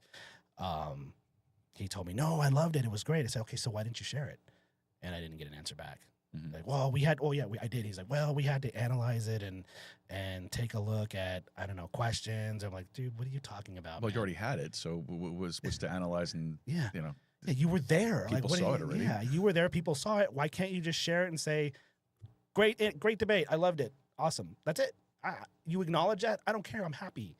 You know what I mean? And they didn't want to do that. So something was like, all right, something's wrong here. And that's when it got ugly. Again, this was our first time actually getting involved with it. It was the ugliest election ever. Yeah, there were a lot of little things about this election, especially when it came down to the runoff, and that was it's hard enough to get people to go out and vote in the first place. Yeah. You know, here in Eagle Pass. I mean, to do it twice again, and I wanted to do something different. I wanted to promote all of them. I wanted to be neutral. I promoted Monica, I promoted Aaron, and I promoted oh God, here comes the blank again. Jessica Ramon. And the others, I guess I never got a response from them. Excuse me. So I wanted to play that neutrality. Let's promote all of them and get their message across so that people can choose themselves instead of being biased. I told them, you guys can put your signs on my lawn. Where I live is where everybody takes a shortcut from Main Street to Bibb. Okay. Everybody goes there and they're going to see their signs. I said, you guys can put signs up. Jessica put a sign up. Monica was the first one to come up and put a big old sign on my lawn. And that was another, and then people were like, oh, look, he's just biased and he supports Monica because he has a sign on the lawn. I'm like, no, I told them they all could put signs on my lawn. And then I get a photo from Aaron Valdez. It's a text. He's like, hey, sir, so is this your house? And it's a picture of my house with Monica's sign on it. I said, yeah, that's my house. And he's like, oh, okay, well, I see you made an educated vote and, you know, you have your opinion and blah, blah, blah, blah. I'm like, wait a minute, hold on, what are you saying? Like, no, I told you can come put a sign on my lawn. And you haven't done that yet. He's like, well, you haven't come to pick it up at my house. I said, I am not going to your house to pick up a sign. No way. That's not how this works. You need to get your ass over here and put a sign on my lawn. I thought they have people that do that. Yeah, that's what elections are all about. They go and they take pictures of the sign. Hey, put it here. We got your vote. All right, cool. I'm going to go to your house. And he's like, oh, okay. Well, no, I'll go put one. He never put one on. So I was branded as Monica Cruz's personal media. Nice. So it's like, and so like, it was so ugly, you know what I mean? And then finally, fast forward, the runoff started happening, and I guess my relationship with him just kind of went, you know, it just kind of fizzled out. Yeah, it kind of fizzled out, and he never came back to me for another promotion for the runoff. Monica did. I said, okay, screw it. We'll just promote her exclusively. This is what it is, man. I mean, and we did it, and she lost the election by 14 votes. And that, ever since then, I said, you know what? I was even thinking, you know, no more politics, man. That's it. This was the ugliest thing we've ever been through. Like, we weren't even running. Yeah. And we were going through war with other medias because medias would, and let's just face it, guys, like, I'll say it plain and dry, like I say it on my podcast. Aaron's campaign was based off of stuff that just wasn't true. they would blame the 57 Music Fest on Monica Cruz when they like to manipulate. What was the things are. 57 Music Fest? Because I'm not too familiar with it. So the 57 Music Fest was something that took place for Noches Mexicanas, which that was a free event. Okay. That's been traditional in Eagle Pass for years. They have Tejano bands and Mexican bands come over, and it would be at Shelby Park before all this stuff happened. Okay. And they had a new idea. Okay, well, let's get like big time names like Parker McCullum and some more people I can't remember off the top of my head. And they wanted to charge people. So you're jumping from a free event to A cover charge. a cover charge. Was expensive. I don't know. I think it was like about $400 for a ticket. Oh, Wow. God. Don't quote me on that. It had to be around there. And then they started lowering it because they weren't getting enough ticket sales. Mm-hmm. To the point where they were giving VIP tickets out to people. And what do you know? The people who had the VIP tickets were our public officials. So, like, okay, so not a lot of people showed up. Our local bands were like playing for ghosts. It was terrible. And now we find out that now our city is $3-point-something million in the hole because of that. Wow. Taxpayers had to. So now there's forensics. Forensic audits. Yeah, forensic audits going on, and that's kind of getting swept under the rug.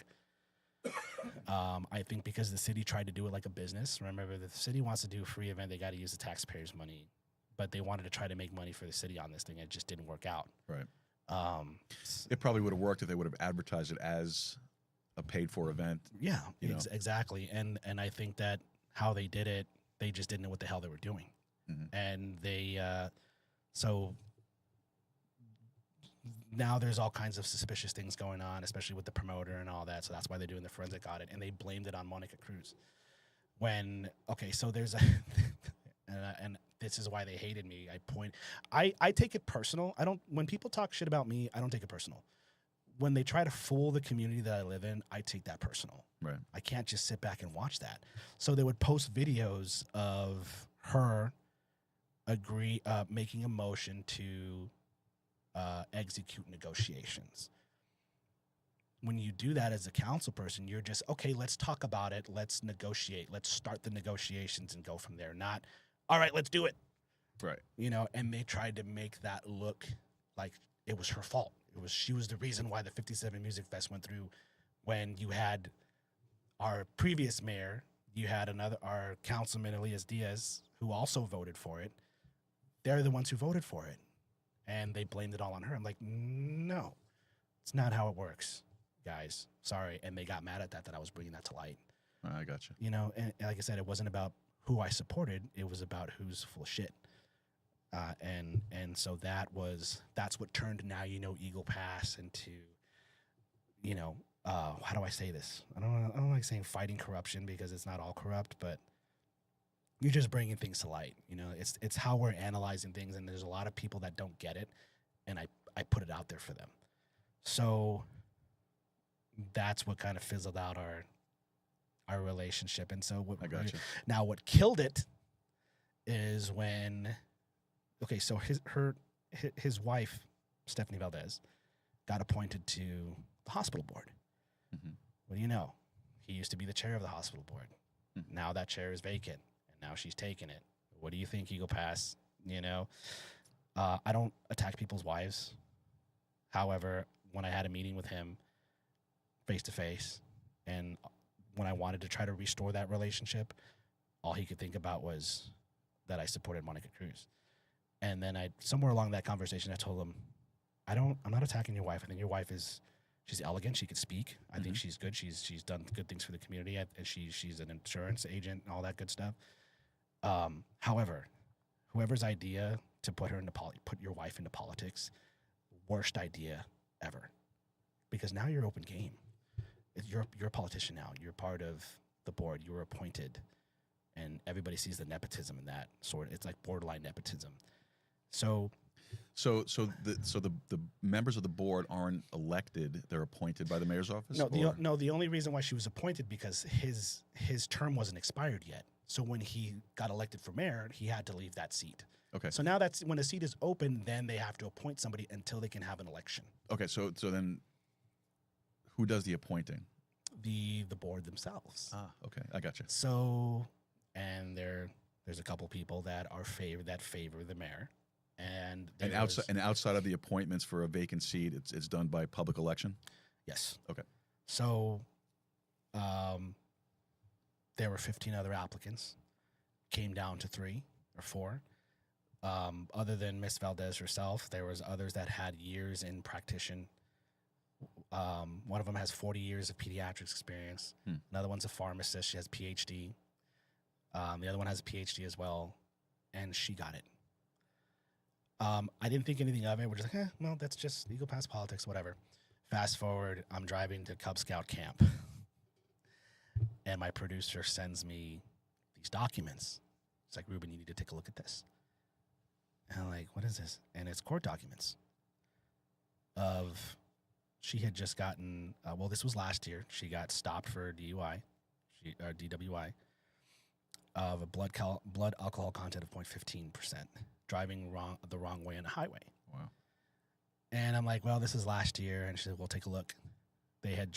She has been on probation for 2 years, and they just got her an adjudication back in June. So now she has to take these classes. She has to do this and do this before they can just take it off the record. So what my theory is, they wanted to keep that hush-hush to wait until it just falls off and like it never happened. So I saw that. I'm like, oh, my God. This guy already hates me already. We need to make sure that this is legit. I don't want to – part of being a journalist, you have to make 120% sure that this is factual. Yeah, another podcaster that I listen to regularly – or used to listen to regularly, used to say all the time, I don't have to be first, I just have to be right. Yeah. So I have people that tell me that. No, you shouldn't have to be first as long as you're right, because if you try to be first, you're going to screw up big time.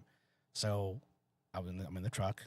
I'm trying to do all this research to make sure it was her, and it was 100% legit. The documents we got for us from some attorneys that did some research and sent it to us for some reason. I don't know. I said, don't tell me the source. I don't want to know who the source is. We'll do the research for ourselves, and we'll become the source. And we did. I'm like, damn, it's her. What do we do? So we voted on it. We're just like, should we post this? Yes, absolutely. So I'm like, oh, God, here we go. This is going to be a roller coaster. So we posted it. Oh, my God. We've had positive reactions and, of course, negative from, I like to call them the little birdies.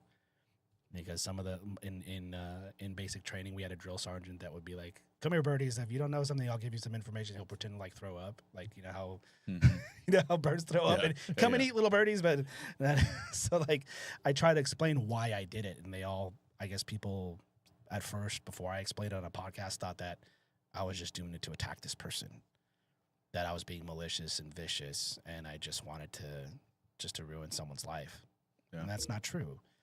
People, it was all about fairness, that you had 3 other people with most experience that are not on probation, didn't get the chance because she's the mayor's wife. And so I made that clear to people, and then it got people thinking. And then I got more followers, and then I got more viewers, and then all of a sudden people started paying attention. But at the same time, now I can't have a relationship with these people anymore. Yeah, well, That's shitty, though. it is. Like, Unfortunately, there are a lot of people out there who can't differentiate, business and personal. Yeah. That's the easiest way to say it. Yeah, I know. And that's unfortunate because, look, if you're going to go into public service, you're a fair game. You're a target. Absolutely. And I don't mean that in a violent way. So No. So somebody don't go screaming that I'm talking about violence. Yeah, you know how people are. You're as a public official, as a public representative, you shouldn't have an expected right to privacy as a regular citizen would. Yeah. You are a public figure. You put yourself out there. These things, it's all fair game. And I don't see what you did that was wrong. I don't think there was. I don't think you did it with a malicious intent in any way. It doesn't seem like that to me anyway. So it was a hard decision to make. It really was. I thought we had to literally think about it after we got the research. And you would have been wrong. Personally thinking, I think you would have been wrong to sit on it. You know, I mean, maybe you could have given them a heads up, you know, before you did it. I mean, I would have probably done something like that. Hey, look, I got this information. I'm putting it out there. Do you want to say something about it now before I do, or? You know, that was my first thing, but then like again, my relationship with them was Already sketchy. is already sketchy as shit, and like I'm kind of like wondering, what if I did do that? What would they have said? Would they offer to pay me not to do it? Yeah, I understand it could lead into something like that, but to me, you seem to have integrity, and I don't think you would fall for something like that. No, absolutely not. And I think also at the same time, if you think about it like this, if they did do something like that, that's another story right there. Yeah. You know, and I don't think they would put themselves. I think they're smart enough not to put themselves in a worse situation by doing something like that. But then again, you don't know. Well, I didn't get any phone calls after that. I didn't get any. I mean, yeah, I got hate from the groupies. I like to call them the groupies too.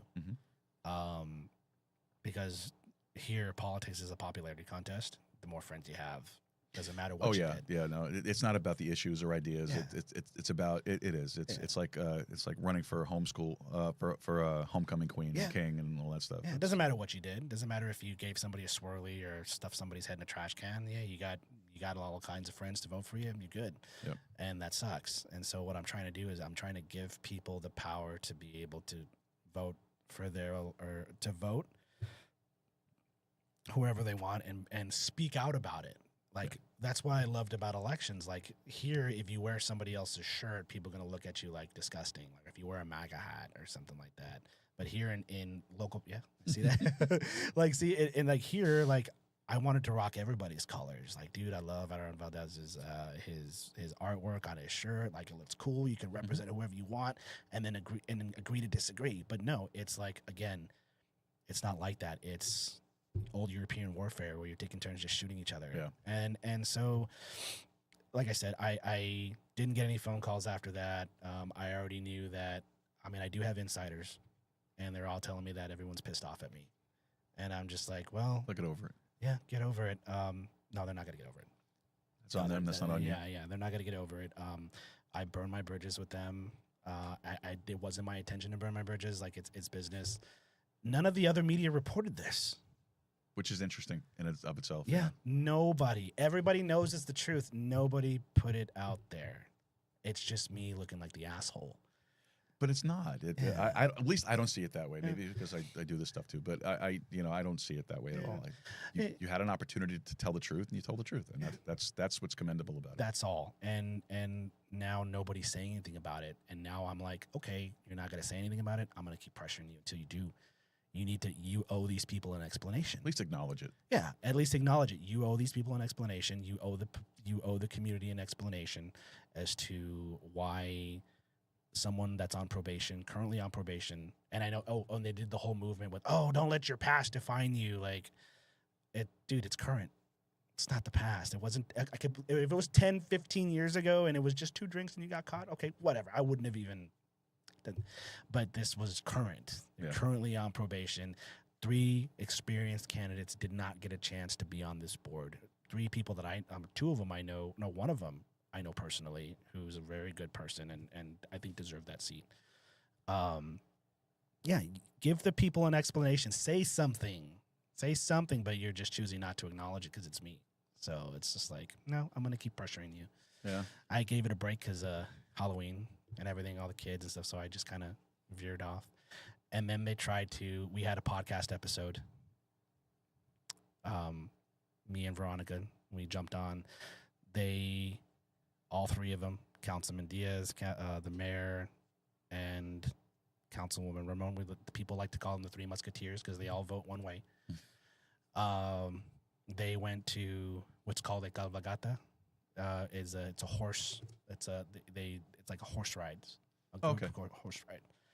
All right. They did it in Allende. Like a cavalcade. Yeah. Call it up. Yeah. Okay. They did it in Allende, Coahuila in Mexico. Mm-hmm. They went to represent the city of Eagle Pass. Me, you, residents, everything. They had the seal on their chest, everything. Well, we saw the video, and they all look like they've been drinking. They look. Come on, we're not stupid. Toasty. Like, they look toasty, and they have tumblers in their hand. Like, come on, that's not coffee. That's not water.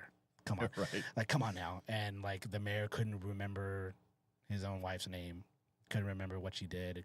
They also had an ISD member there, like, oh, and you're Christopher Hiller, and he's just like, EPISD. So like, and then they're stumbling. I'm like, and I could see it. I'm like, oh God. So we're like, we have to talk about this, and we put our opinion on it, and we said, okay, is this professional? I get it. If you want to do stuff and you want to party, whatever, great, perfect. But you're out there on official business, looking like you guys are toasted. Yeah. How unprofessional is that? You know what I mean? Yeah. Like No, I agree with you. and with it's not a good look at all. Yeah, no, and especially with what's going on with his wife was there too, on probation. That's like you're mocking the community, like, haha, look, I'm still toasted, and I'm on probation, and I still got the seat. To me, that's what that looks like, you know. And so we talked about it. We're like, look, and we didn't totally destroy them. We just like, okay, what do you guys think about this? And then we get messages from a fake profile on the comments section saying, hey, you know, we have stuff on you, we're gonna expose it. That's where the whole tranny thing. me having a trans lover, and with my co-host, they tried to bring up some child abuse case, and we were just like, so this is what it comes down to. And then we wrapped up the show. Not even 5 minutes after, I get a text message, a messenger from our mayor. I posted it. Well, you've seen it, but saying, I think I did see it. Yeah. yeah, that I don't want to bring out this person's name because I don't want to be like trying to expose this person. I mean, they can look it up if they want. This person is ready to tell her truth. Be prepared. So I'm thinking, is that? And so I responded. Well, her truth, not the truth. Yeah, exactly. Her truth. Yeah. And I was like, "What are you threatening me? Like, what are you threatening me with?" And he like, I guess he looked and was like, oh, like shit. What did I do? And he put like threatening. He responded with threatening, like it was no. I said no, threatening. Are you threatening me? I think you just threatened me. And then he like just gave me a thumbs up and just exited the conversation. Interesting. So right there was his biggest mess up. I posted it. I said, this is what's going on with our mayor. And after that, silence. And I'm just like, guys, this is what's going on. This is the political vengeance that we need to escape from. You know what I mean? And like I said, I tried to have relationships with these people. They just, no, it's all about money. And you know, I tell the truth, not to be malicious, not because I have anything against these people. I try to, like, I'll say something good about Jessica Ramon, and then when she messes up, I'll say something bad about it. Like, I'll report, I'll write an article on it. Not like I'm attacking her. Right. When we had a meeting, Adon and I, he was telling me, well, you know, you did cartoons about me. I said, okay, yeah, they were harmless little cartoons on what you're being alleged for. He was being alleged for scamming people for solar panels.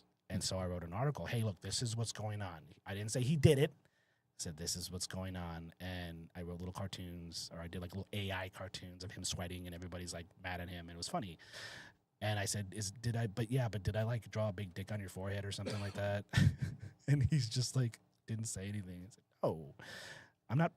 People like to say I bash them. Bashing and criticizing are two different things. Absolutely. Yeah.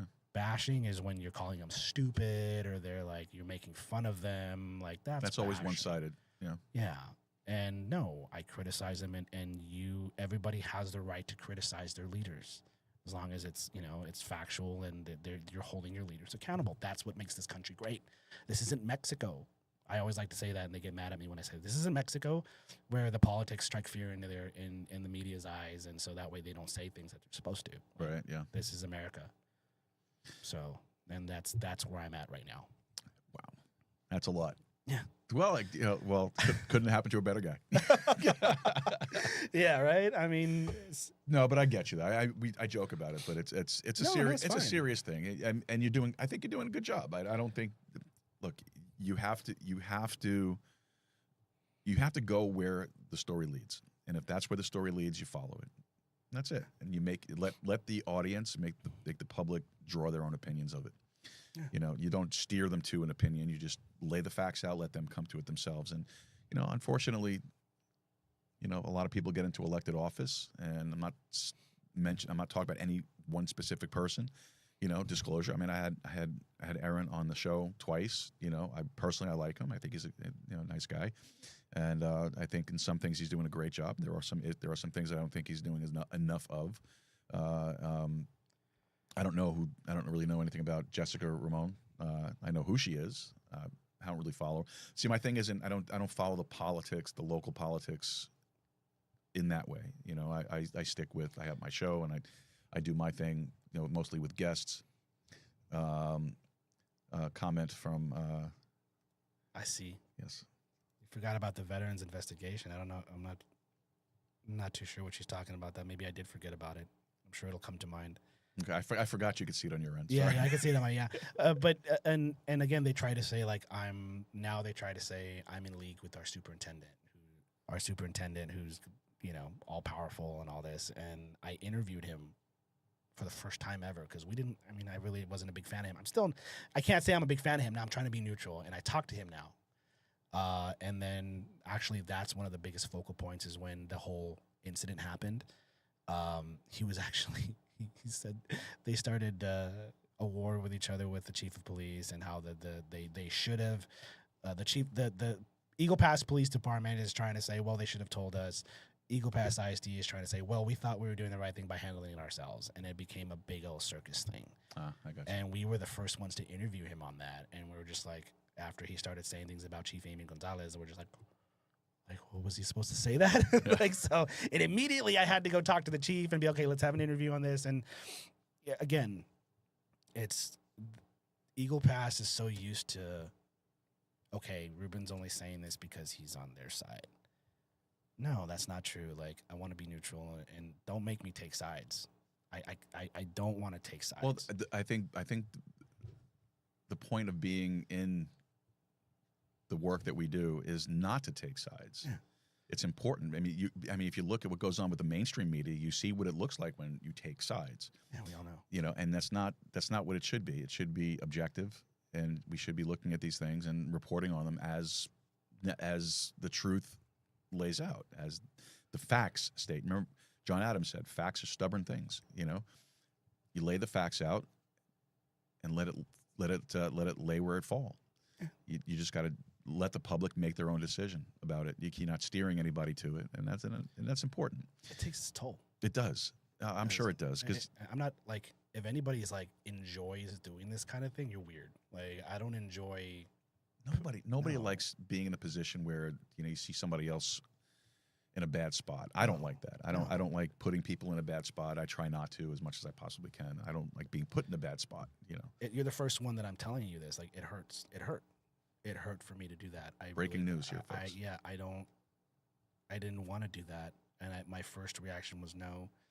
We probably shouldn't do that because it's somebody's wife, and this is life changing for somebody. Maybe if there's a reason why they didn't want this out there, I didn't want to, and I don't like it. But the people deserve to know, especially when you're appointing somebody who's going to be running your taxes.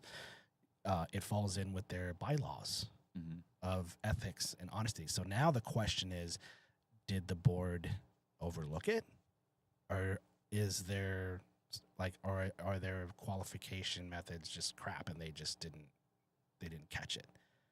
Nobody wants to answer the question. Like, they're silent on it. Yeah. So no, okay, there you go, guys. Breaking news. I don't like doing this. I don't. It sucks. But you know what? It's unfortunately that's the nature of the beast. Yeah.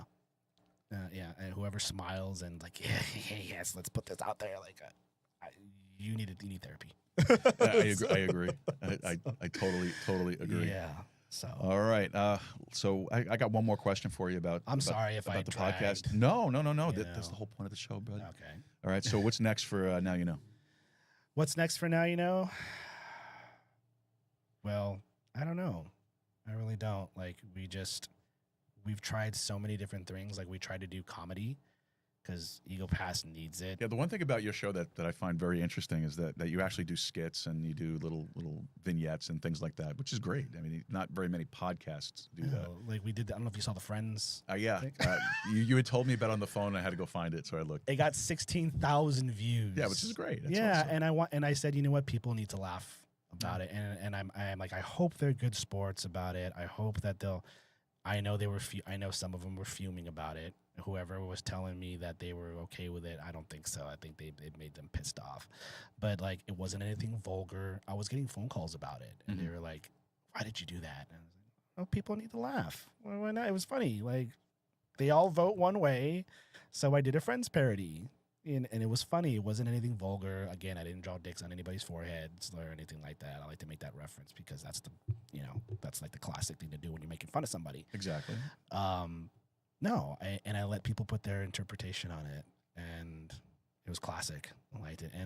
But as far as what's next, we're just gonna keep podcasting. We're gonna keep.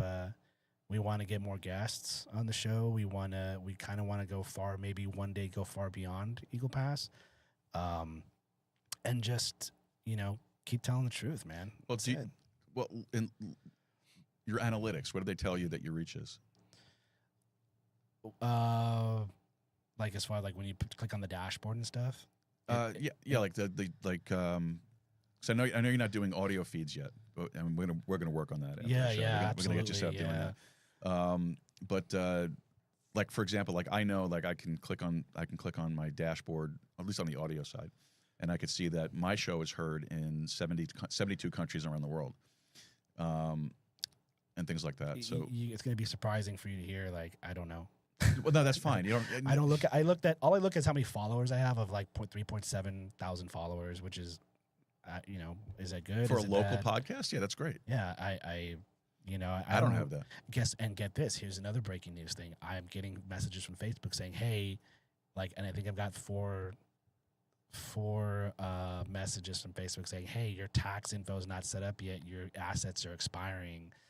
And because I guess I'm having an issue right now where I'm trying to like set it up and it's not going to my company, All American Media. Okay. But like I just kind of toss it off. I know people are gonna think I'm crazy for that, but I don't think about the money, dude. Like honestly, and I'll get to it eventually. Yeah. And then before I get to it, there goes more assets. Like I just don't get paid for it. Yeah. No. When Facebook's trying to pay for me, my some sponsors that I had, I actually lost sponsors because of this whole political thing, and I never my thing was, okay, we'll do a contract and then I'll get to it eventually. We'll do the contract and you pay me whatever, but until then I'll advertise you.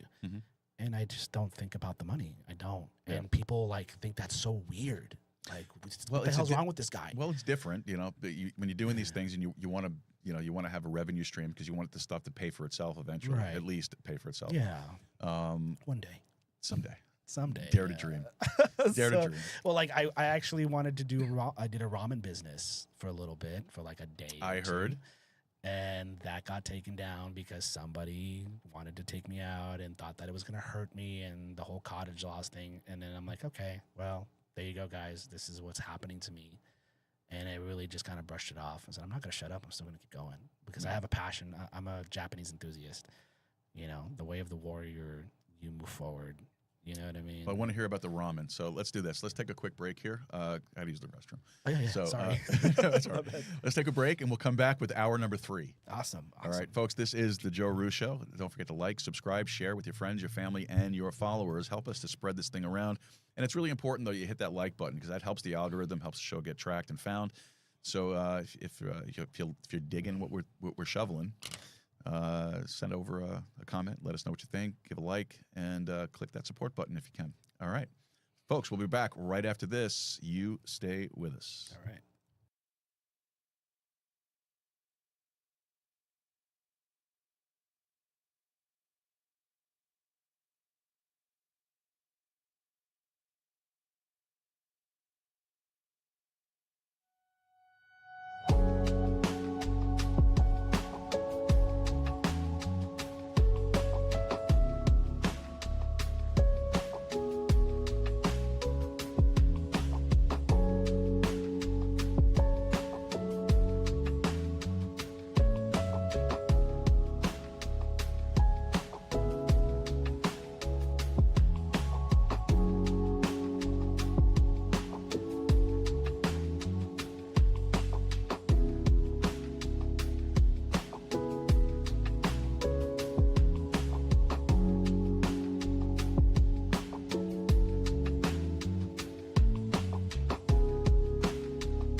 All righty. 2 hours in the book. Wow. Welcome back to the Joe Rudee Show. My very special guest, Ruben Camarillo of the Now You Know Eagle Pass podcast. Hour number 3. Wow. Craziness. Gonna start getting into this baby right now. So we spent a lot of time talking about the show. We talked politics. We were all over the spectrum of things, and I hope you guys have been enjoying the show. Don't forget to hit that like, subscribe, and share with your friends, your family, your followers. This way you'll help us to spread the show around, and it's always important to do that and get more people interested in this stuff.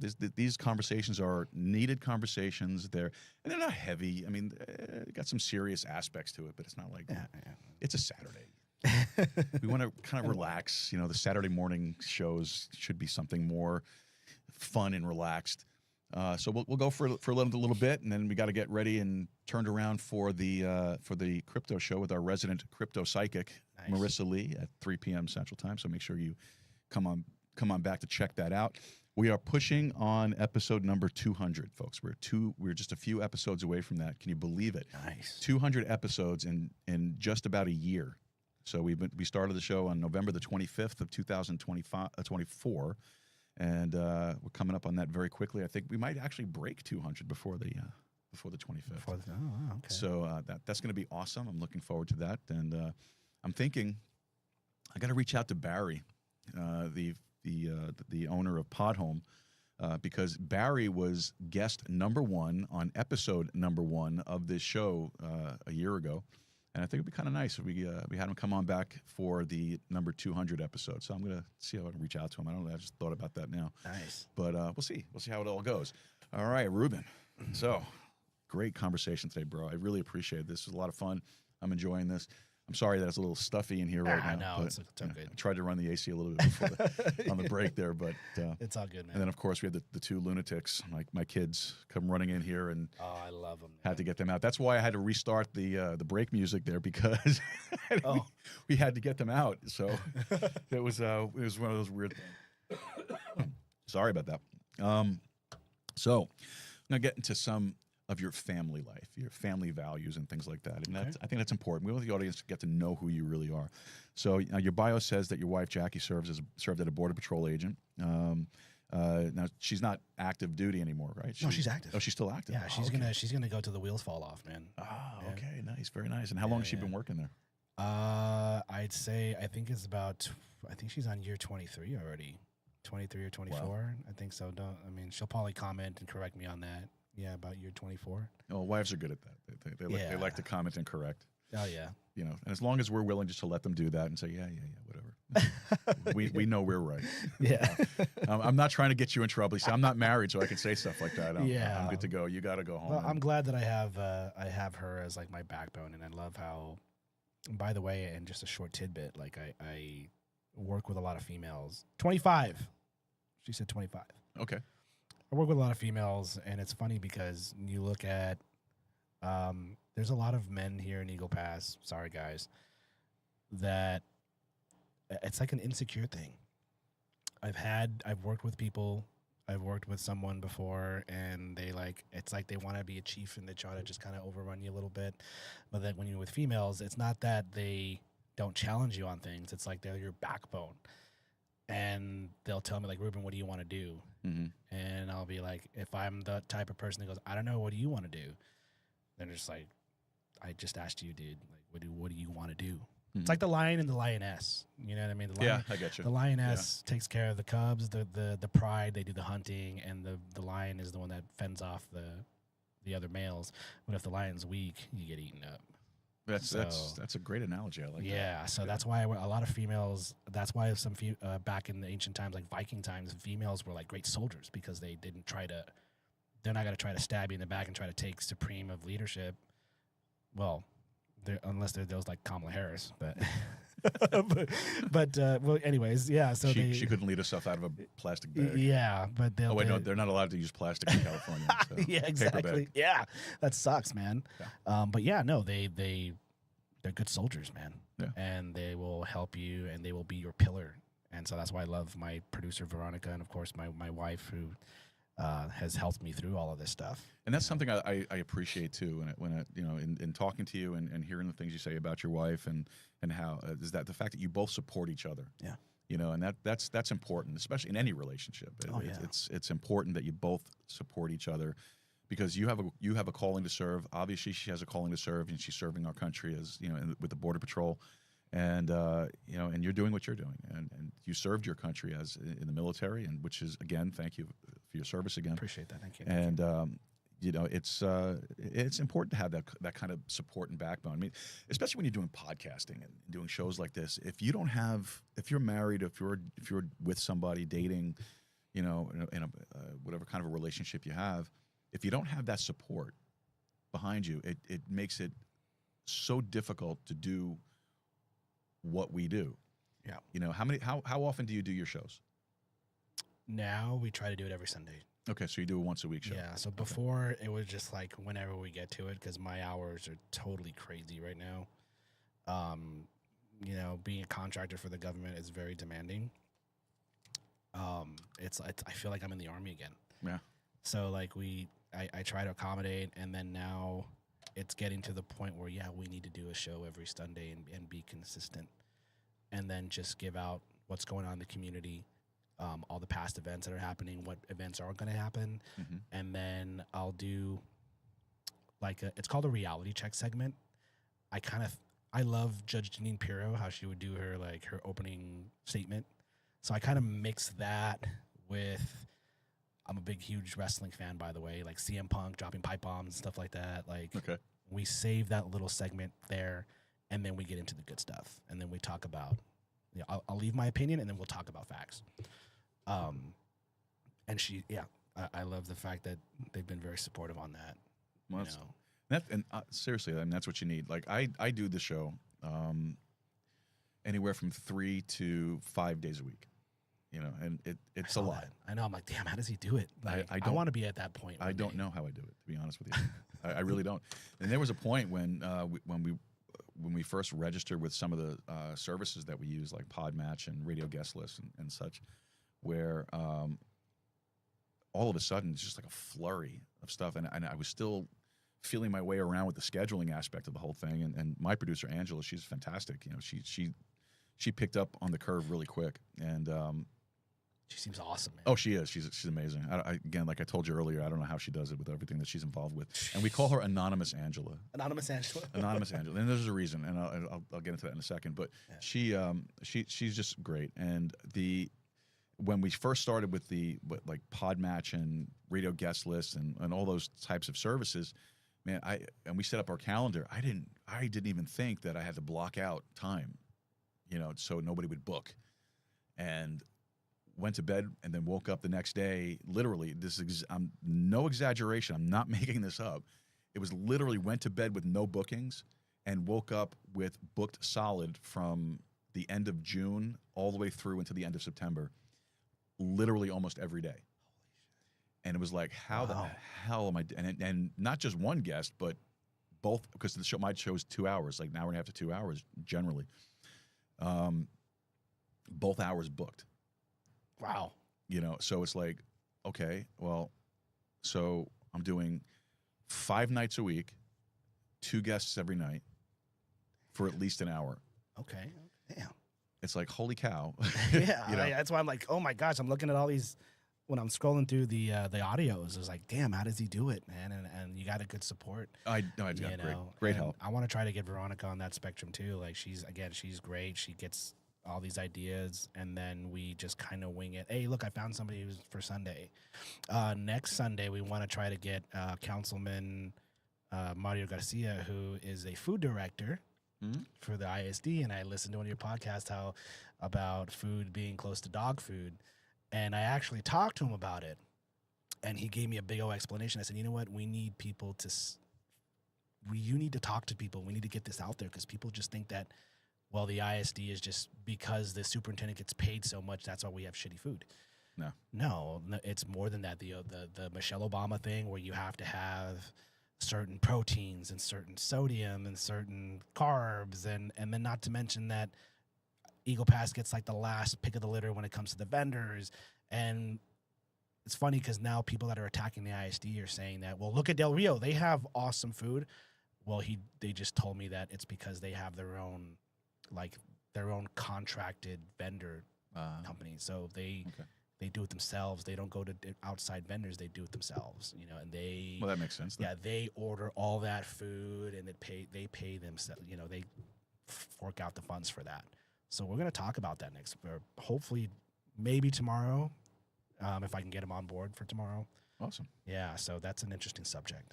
Yeah, that is, because and I say it somewhat tongue in cheek. It's like a grade above dog food, but it really is. When you look at it, it's terrible.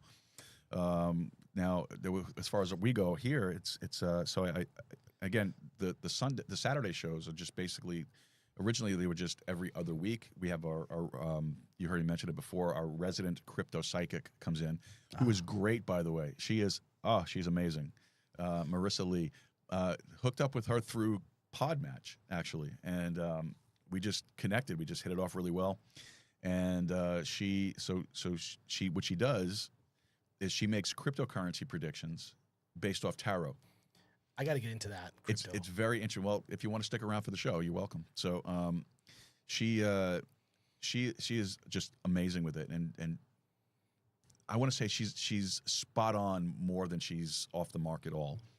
And anything that she's mentioned to me about getting some investment into, it's always been a plus. Like, I haven't had any problems. The only thing that we're kind of struggling with right now is her prediction on the bull run.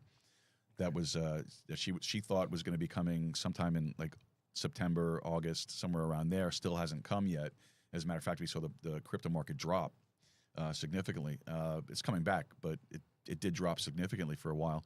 So I know she's working her way through that stuff, but she's great. So we do that every other Saturday. Oh, okay. And which is today would be the other Saturday, and that's always that's always a lot of fun. It's not a long show. It's only about an hour, 45 minutes to an hour. Okay. So we do that, and then on Sundays I do a Sunday show. Now the Sunday show is just for me. I don't do it with guests or anything like that, because on Sunday I teach Bible. Okay. So I do a Bible study show on a Sunday, and that kind of harkens back to the last show I did, where that was all I did, just Bible study. Did it 2 nights a week, and it's a lot of work to do that too, because I'm not the sharpest tool in the box, So it takes me neither. It takes me time to pick up on things, but it would take me for one Bible study show, it takes me about 8 hours of study. Oh, okay. And that's not including the time doing the show. So, it takes a lot of work, but and primarily because I want to make sure that I'm representing the Word of God correctly, because you're going to handle the Word of God, you need to do it correctly. You don't want to add things in there that right. No. Yeah. So so that's tomorrow's show. And so we started teaching through what are called dispensations, which is basically just a period of time and how God deals with man, especially regarding salvation, how you get saved. Right.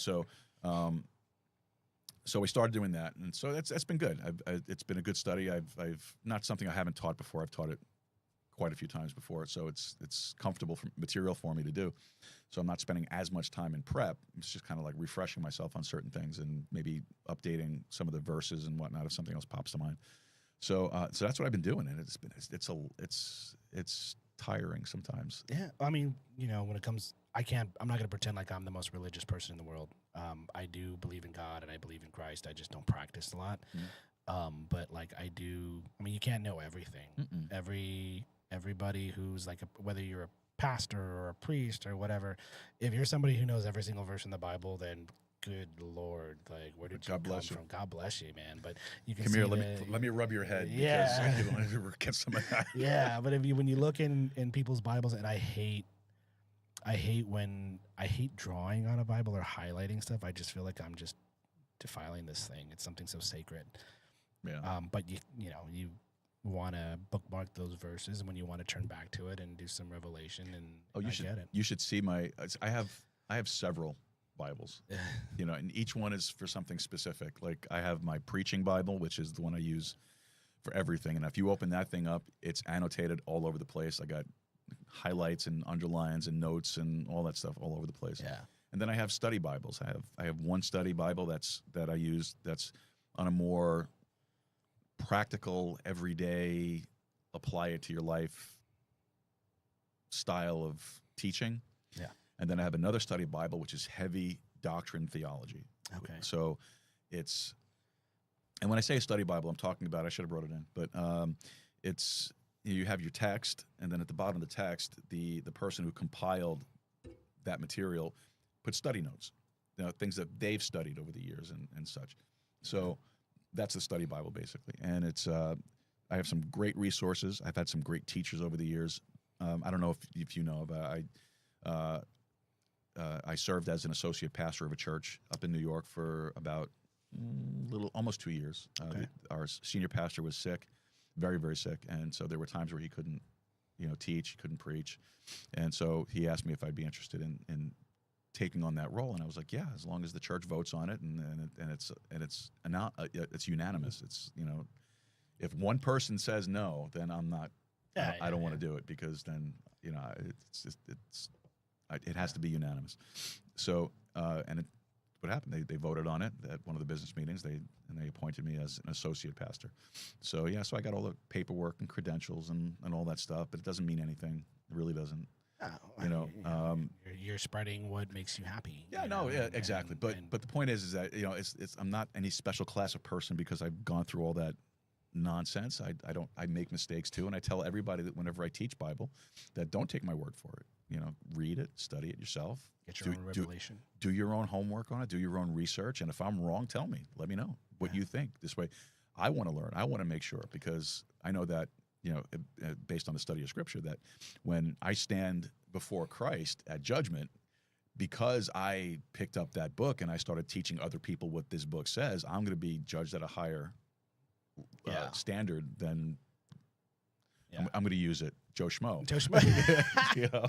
Well, I mean, I was always taught that when you read the Bible and you get your own, you receive your own revelation and you pray on it, and you pray and ask, is this the right interpretation that I'm getting from these verses? Yeah. And then you just feel it, like, you feel it if it's right or not, and then you share that happiness with someone else, and they might tell you, well, no, you're wrong about that. I'm like, well, I'm not telling you that it's right. It's just my personal revelation, You know what I mean? It's my understanding of the Scripture is this. And honestly, I don't, I hear all kinds of crazy things when I talk to people sometimes. And it's like I go back, I look it up, I study it myself, and I pray. I say, all right, Lord, open down mine eyes. Let me see. Yeah.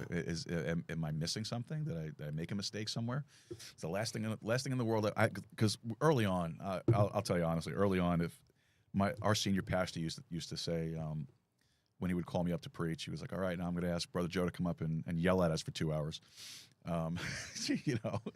Because I got passionate about it, and I would often think too, like, how many people did I steer the wrong direction because I didn't understand something properly, and that scares me, and so that's why when that thought came to my mind the first time, I was like, wow, no, I gotta really make sure that I'm on point on this, and if I wasn't comfortable doing it, if I wasn't on point with it, believe me, I would not be doing a Bible study episode of the podcast to do that, because you don't know who's listening, who's watching, and you could trip somebody up. And speaking of tripping somebody up, I do some cursing on my podcast. Okay, and I know I've listened to some, and I think I listened to one of your podcasts where you're like, dude, I think we were talking about taxes. Yes. You were talking about taxes, and then you're like, I'm so sorry for cursing, man. Like I just get into this, and like same. Like I get really passionate. I just start. I mean, I'm a veteran. I've got a potty mouth sometimes. It happens. And then it's our freedom of speech.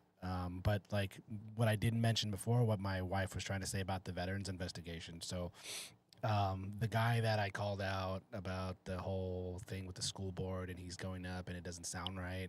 Well, he got upset and they started complaining to the VFW. Which is, the VFW, right? Oh, yeah. So I helped create Cub Scouts and got them as a what's called a charter organization. Okay. So when you're doing Cub Scouts, you have to have a sponsor, a charter rep. Otherwise, you guys are like, if you're working with kids and stuff, and you go do like a camping trip or whatever, guess what? You're responsible for anything that happens. Mm. You need a charter organization rep to support. And so I did I've been noticing ever since that I did Cub Scouts, people are now talking about it. You don't hear anything about Cubs, and there's been Cub Scout packs here for years, and nobody, no media, nothing has ever shared it. And so, like, I hear they come and tell me, hey, so we got a complaint about you. It's like, what? It's like, oh, it's from so and so, which was the guy. Two, actually, the guy from the Maverick Times, because he doesn't like me, and this guy. They both decided to try to, tell them, hey, so you have somebody out here who is a Cub Scouts commissioner, and he's cursing on his podcast. We're complaining about it. And they complain to, like, the highest echelon. So they're telling me, like, okay, now we got to do an investigation. I'm like, but I'm not even a member of the VFW. Like, what's going on here? They're like, yeah, but we still, if it goes anywhere, we still have to do something. I'm like, how pathetic is that? Like, now you're doing that, and they're promoting another Cub Scout pack, which we separated from, because when you're part of a pack and your charter rep, let's just say, is a Catholic organization, in this case it is, you can be picky choosy who your leaders are. So if I say, okay, well, I don't want Joe Roos because he's not Catholic, you can do that. There's nothing illegal about it, or there's nothing. But we separated from them, from that Cub Scout pack, because of that. And then now they're promoting this pack that we left to spite me. Like, they're like, oh, join this pack. I'm not going to put it out there because I don't want to put them on blast. Join this pack, and we're all the same. You know what I mean? So that's how they're trying to cut the legs from under me by doing that. I'm like, you're not hurting me. You're hurting the kids. Yeah. And that's pathetic, man. And I call them out for it. And so, like, they, instead of getting me for slandering them, they're getting me for cussing on my podcast. And so, like, that's how people are getting tripped up. And I'm like, you know what? If I have to stop cursing on my podcast for the kids, then I'll stop. But I'm not going to do it for you guys who are trying to, trying to hurt me. And so that's why I wanted to bring that up, because she mentioned it and I totally forgot to bring that up. Like, that's how they work. They get mad at you for telling the truth, and they try to screw with people that you're affiliated with. And and they look for any reason to do it too. Yeah, and I take that, like I said, I take that personal, because you're messing with the people that I have relationships with. You can call me fat, you can, make fun of me, tell me I love transgenders, whatever. But at the same time, when you're attacking the people around me, that's a no-go for me, And I had to insert that one in there. No, that's good. I'm glad you did, because honestly, I forgot that your wife mentioned it. So yeah, and that was good. We cleared that up. Well, you told me to put my phone on, like, we were going to put our phones on silent. And I just kind of took a peek, and then she didn't want to put that on the comments, so she texted me. I'm like, that's what she was talking about. So, no, that's great. No, I'm glad you brought it up, because, like I said, it slipped my mind that she mentioned it in the first place. So yeah. But that's important to get out there too. I mean, look, you're always going to have somebody that's going to try to stop you when you're over the, like I said before, you start getting flack when you're over the target. Yeah. And so what they do is they'll look for those little add-ons, those little tack-ons. Anybody that worked in law enforcement knows what I'm talking about when I say this. You get the one violation or the one real reason for the stop, and then you start looking for all the other little things that you can just add on to it to make it a bigger thing, so you could blow it up bigger than what it really is. Yeah. So that's what that is, and you just got to let it roll. And as far as cursing on this show, you could say whatever you got to say, but my show is, like I said, is an anything and everything show. Nothing is sacred, nothing is watered down, nothing is PC. You say what you got to say, get it off your mind, get it off your chest, whatever it is. I'll deal with the little warning stickers they put on. I was just being considerate, like when you said about the whole cursing, like, maybe I shouldn't curse on his podcast. No. Say it. Look, I drop it every now and then too. But what I find interesting, though, is like Apple Podcasts will put a flag on a particular episode if they detect oh crap a curse, Yeah. But it's not. But the thing is, it's not consistent. That's the funny thing. Like I went on that rant about taxes and said a few things, and I didn't get any flag or anything like that on Apple Podcast or anywhere really. But I had a guest on the show who said shit, and I had a flag on. Oh yeah, on Apple Podcasts, So it's weird. It's very arbitrary, I guess, how they do that. So so I know we talked about your family. We talked about what you and your wife do and the support that we get, and that's how we got off onto this whole little rabbit trail that we were just on. I didn't mention my son, did I? No, you I didn't. feel so terrible. I have an 11-year-old son. I didn't forget about him. I just get so lost in thought whenever I'm talking. This is why, like, It's all right. yes, I have my son. Oh, yeah, I did mention him. I did mention I got custody of him and stuff. Yeah, but you didn't go into details or anything about him. Or... No, so he's 11 years old. He's a big boy already. I love him to death. My son Jacob. One of the special things about him, I think he does this better than I do. I think if you look through my page, he started promoting other people's businesses, and he like doesn't need to look at a phone, doesn't need a script. He just Does it. and he'll get more views than me because we're gonna get kids. You know what I mean? And I'm just like, you know, I should be like, you know what? I need to get him off the screen now. No. He sees what I do. He sees what I do, and he loves it. Like he wants to be like a YouTuber. He loved, and I try to stray away from it. Ryan's World, because we know that the parents got the money for making this kid famous. I don't want to be like that. So, I got you. Yeah. Yeah, but I tell him if that's what he loves to do, and I'll let him sit on my. He loves to sit at my Roadcaster and start talking. He actually started recording. Good. So I'm like, yeah, he loves that, man. Everyone should have a podcast. Oh yeah, exactly. It's therapeutic, man. It is, and like, It truly is. He's gifted. He's very gifted. He's not a big boy, but not a sports guy. I was a sports kid when I was his age, and my dad was a huge sports fanatic. And I let him choose what he wants to do. Like I tried doing like Taekwondo, and I tried putting him in flag football, and it's just, just didn't catch. But when he does something like this, like, That's yeah, good, though. he loves it, man. Yeah, promote him. Then just let him do it. Yeah. Just encourage him to do it. Just keep pushing him to do it. It's it's not a bad thing to do. I mean, everybody should have like I say, a half serious, half kidding. You know, everybody should have a podcast. I mean, actually numbers are, there are over 4 million podcasts out there. Yeah. Only about 400,000 are actually active. Oh wow. And of the 400,000, only about 10,000 are actually they pick up. Yeah. And it's hard, like, because it's now people try to say that podcasting is saturated. No. I don't think podcasts are saturated. I think particular subjects in podcasts are saturated. Okay.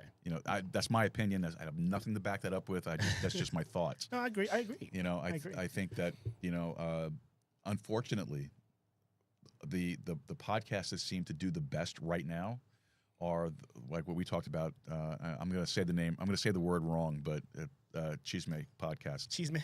Yeah. Chisme. Yeah. That's. Oh, everybody loves Chisme here. Oh Yeah. my God. That's unfortunately the trend. Like everybody knows I love Rumble. Rumble's a great free speech platform to be on. That's why I stream to Rumble, and Rumble's my home.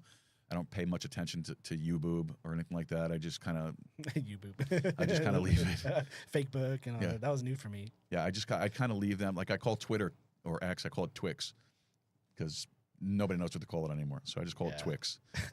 Twix. X is just X. Well, that's what I'm saying. Twitter, X, Twix. Twitter. Yeah, Twix. Yeah. So but like on YouBoob, I don't even promote the YouBoob channel. I don't care about it, to be honest with you. I don't get anything out of it. I think I have like 40 followers on YouTube.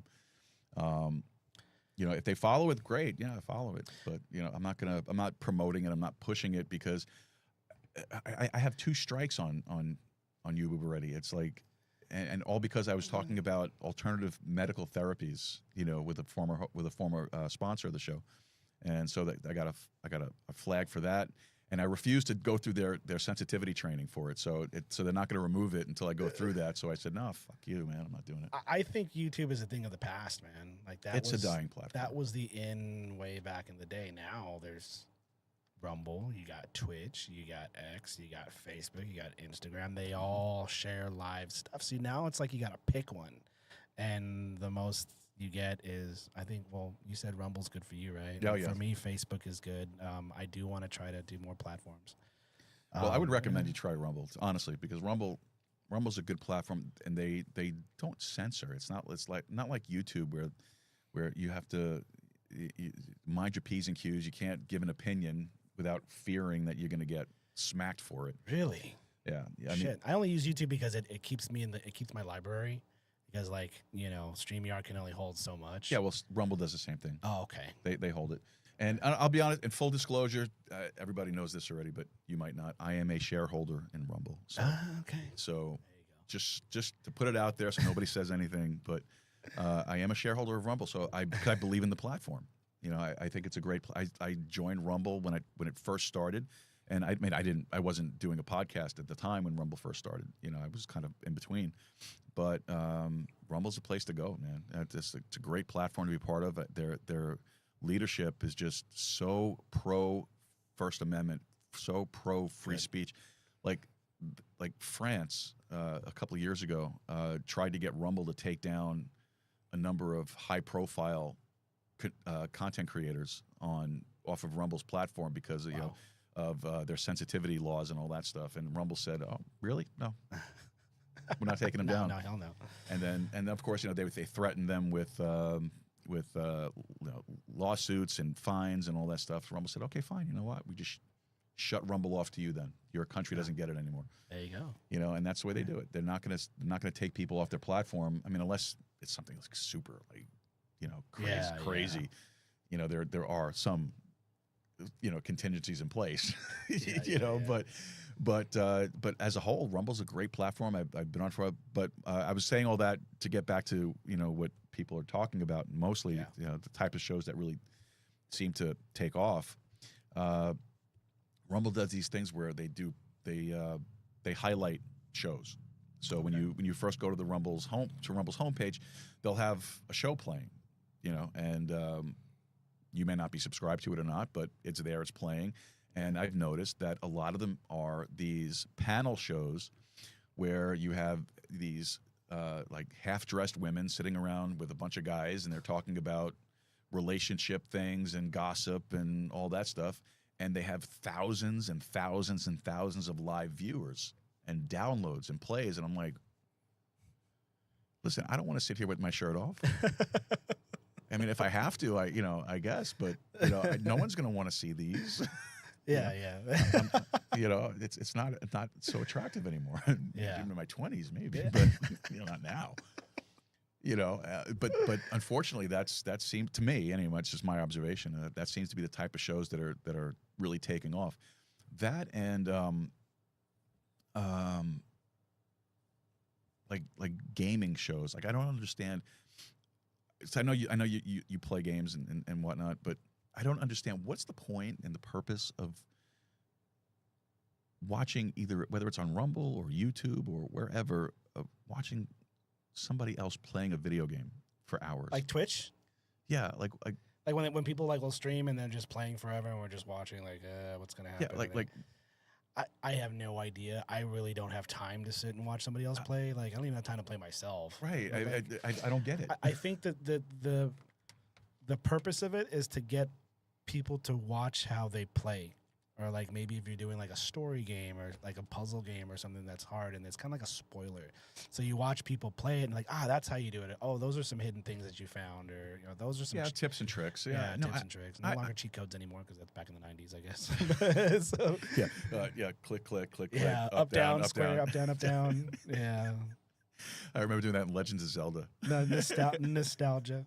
But I'm so sorry if I threw you off too. I know we talked about the family life. No. We're gonna get back to it. I just wanted to throw my son in there. Well, I'm glad you did, because I wanted to ask you, as a dad, you know, the values that you were talking about earlier. You know, how do those values show up in your everyday life? As far as like being you know, of describing yourself as, you know, you're a patriot. You know, you're a proud, devoted father. You know, how do those values show up in your everyday life? Well, this also falls into being an advocate for men. Mm-hmm. I think that society wants. Did you read my notes? Because that was my next question. No. Oh, I'm sorry, dude. We're like totally in sync, man. I know. That's awesome. I'm just like kind of just taking a little bit of that and throwing it in here. You know what I mean? So I try to teach my son, because let's just face it, when the Biden administration was here, it fucked everything up, man. True that. The society now wants weak men, and they confuse masculinity with toxic masculinity, and they say masculinity is bad and all this shit. So as a dad, you know, you want to teach your son how to be a man, you know what I mean? That's right. And you want to have him, learn about these values, not stuff that he's not ready for, but as far as doing the right thing, being a man as in like, okay, facing your fears. Okay. I mean, that doesn't have to just go directly to men. It can go through women too, but like facing your fears, staying true to what you believe in. Mm-hmm. If you want to do something and you think you can't do it, don't listen to that. You just do it. And I try to teach them the values of helping people. In this case, when it comes down to people who are different from them, like I had to have a conversation with him about Your transgender girlfriend. Yeah. And I had to sit with him, hey son, so yeah, I'm sorry, but like don't tell your mama Jackie, but you gotta talk about transgenders.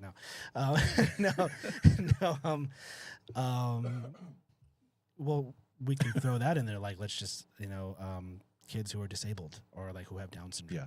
Like I teach him, again, this will also fall on with this being at school and, blaming teachers and blaming administration when it starts at the home. So I'm going to tell him, look, when you see somebody who looks different than you, Mm-hmm. you accept them and you accept that they're different. You don't make fun of them. Mm-hmm. You don't go and if there's something that you don't understand, you can come and ask me, hey, why does this person look like this or whatnot? And I'll tell you. And I'll give you don't learn it from someone else. Right. You learn because kids are assholes these days. I'm sorry. They are. And when you learn from other kids, which that falls on the parents who don't teach them right, you're not learning the right thing and you're just putting this now you're feeding into the whole bullying thing. Yeah. And kids think it's right. It's not that there's like in the Karate Kid, like Mr. Miyagi says, there's no such thing as a bad student, only a bad teacher. There's no such thing as a bad kid, but there are bad parents. Yeah, I agree with that. Yeah. So, and like I try to teach them the value, like again, values of accepting those who are different than you are. It might not be your belief. I'm not telling you to do it, but you need to accept people for who they are. Yeah. And that's how we become men and we become leaders of the household. You are the and that's what God wants. God's plan is to create families. Mm-hmm. And to spread the man is the leader in the house. That doesn't mean that you're controlled. Now, women like to, now again, this is what society gets wrong. It's not about controlling your women. I think that's cowardice when you try to strike fear into your counterpart, your spouse, for them to respect you.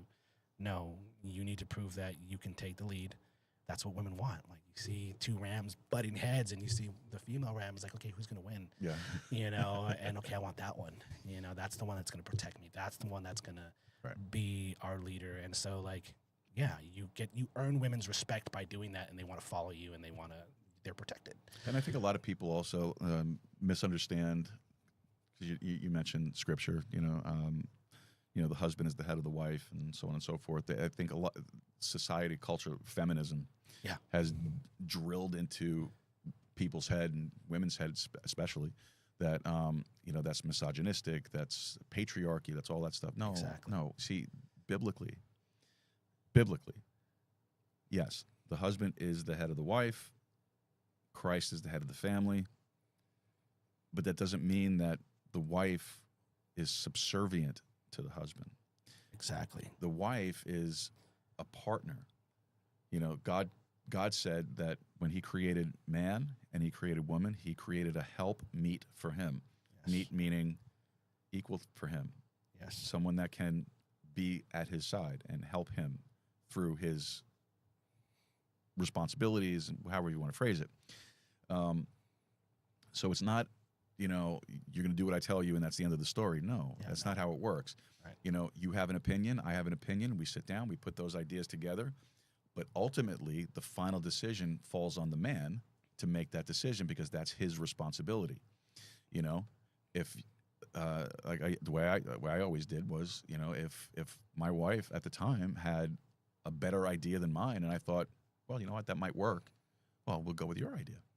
But that decision is mine to make. Right. And that's biblically speaking. Yeah. Okay. Well, that's why we have like women who, again, when you have men who, and I call this a weakness in men, toxic masculinity. Exactly. And then they treat their spouse bad, they beat them or whatever, Mm-hmm. and then that puts in the woman's head like, I don't need a man. Yeah. And then you know, they explore other ventures, and then that's when things just get all messed up. Yeah. You know what I mean? So again, society wants to put it in women's head that men just want to control everything. That's not true. Again, we go by like it was, you know, Adam and Eve. You know, they were one for each other. And I love it how Danny we talk a lot, you know, and he would put this in a sense where, okay, God didn't scold Eve for having him bite the apple. He scolded Adam. I said, what the hell, dude? Like, and she's like, well, no, she gave me the apple. No. You're the leader here. It's your fault, man. Like, you should have known better. Yep. So everybody plays the blame game. Yeah. And that's exactly what that was. That's the typical blame game. You know, Eve blamed the serpent. Adam blamed Eve. God blamed the man. Yeah, exactly. He didn't blame the snake. He didn't blame. Nope. He didn't blame Eve. He blamed it was Adam's fault. And so that's how and that's again what falls into how I teach my son leadership. You know, you take responsibility. If you want to be a leader, everything's your fault. Yeah. In the Army, Yes. I was a sergeant. I had NCO. I had soldiers. If my soldier went and bought a Mercedes, a brand new private, it's my fault. Why? Because I didn't teach him, hey, look, don't go out and buy. I know that the banks are gonna. Now you're a new soldier, and they want you to get loan, and then you go buy a nice car, and guess what? You're in debt. That's on me. If my soldier dies, that's on me. You know what I mean? Everything is your fault, and that's how like I try to. Again, like part of my podcast is to give everybody inspiration on leadership values because right now in Eagle Pass, it's somebody, that's how you get a job, or you're a manager because you knew somebody and then you just totally suck and you just want to be a manager just to tell people what to do. No, you need to set the example.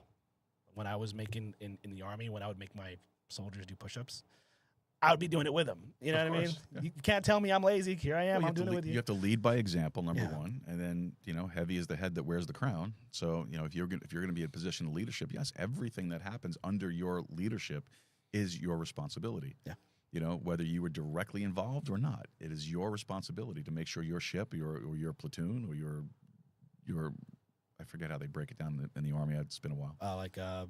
Your company, your battalion, your brigade, your squad, whatever.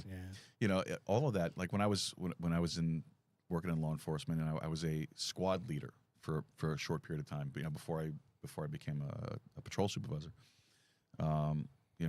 Everything that went on in my squad was my responsibility. If we came up short on numbers, it was my responsibility. Why are they doing? Why are these numbers not being met? Why are these patrol hours not being met? What are you doing to cause that to happen? Right. So yeah, you're absolutely right. You have to take the responsibility for it. And it's about gaining the respect too. Like my wife, border patrol agent, old patrol, been raised in the most toughest environment ever. If I didn't know how to lead or be the man that could support her because she's got age on me and stuff too, I wouldn't have lasted. Yeah. I wouldn't. No. And another thing people, I think, misunderstand too is like, it just flipped out of my head what I was going to say. It's respecting as a leader, like you said, you want to be respected. You need to be respected by your people, right? One of the things that I saw that was really misunderstood was that and I heard it said, and this is why I'm saying it. We had one of our inspectors came because the rank structure in law enforcement. You have your patrol officers, you have your sergeants and lieutenants, captains, deputy inspector, chief, deputy chief, and all that stuff. Right. So an inspector's pretty high up there. An inspector came by, and he was trying to be motivational because morale was pretty low in our particular command, and there was a lot of issues with him because of a comment that he made. Because he became an inspector without ever coming up through the ranks. He was appointed, and he made a comment that I don't think he thought anybody heard, but it went through the entire department like overnight, and that was that he would not be caught dead wearing the uniform that we all wore. And so he went on this, he went on this tour of commands and facilities and so on and so forth to try to save face, you know. And he came to us, and I was there. I heard the whole conversation. And he says, and his thing was, I don't care if you don't respect me, but you have to respect my position. That's the wrong attitude. Wrong attitude. Right. Because if I don't respect you, I can't respect your position. Or if I can't, it doesn't, you can't separate the two. You have to respect the person that's in that position in order for the whole thing to work. Maybe I'm wrong. I don't know. But I think that you can't separate the two. If you're working in that position, you have to have the respect, not only for your title, but for you as a person. And for you to come out and say something like, I would never be caught dead wearing that uniform. I mean, that's how do you gain somebody's respect from that? No, you can't. You can't. It's impossible. Yeah, no. It's just almost like I wouldn't be caught. Like I'm a manager. I used to be a manager at AutoZone, and I would clean the bathrooms. My son works for AutoZone. Oh yeah. Ah, cool. Which one? Pennsylvania. Oh, okay. Yeah, I was a manager, and I was like, okay, look, like I would clean the shit out of those bathrooms, and I would tell my employees, this is how I want it. I cleaned it this way. This is how we expect to do it. And if I got to show you again, I'll show you again. But you know what I mean? Like Third time's the charm. third time's the charm. Yeah. And same thing with my son. You know, I teach him, this is how I'm going to clean the shit out of your room. And now this is the way I want it. This is the way you're going to do it. You know, instead of just sitting on a hammock with lemonade saying, hey, do this. You know what I mean? Set the example. Yeah. I get you. So we're gonna start to wrap it up because it's we got 5 minutes. Believe it or not, the third hour's gone already. Dude, I feel so bad because I feel like you had more questions for me, and I do, but that'll be the next show. Okay, yeah. But one question I always like to ask though is who's somebody that you respect right now, and what are they doing that inspires you? Who do I respect right now?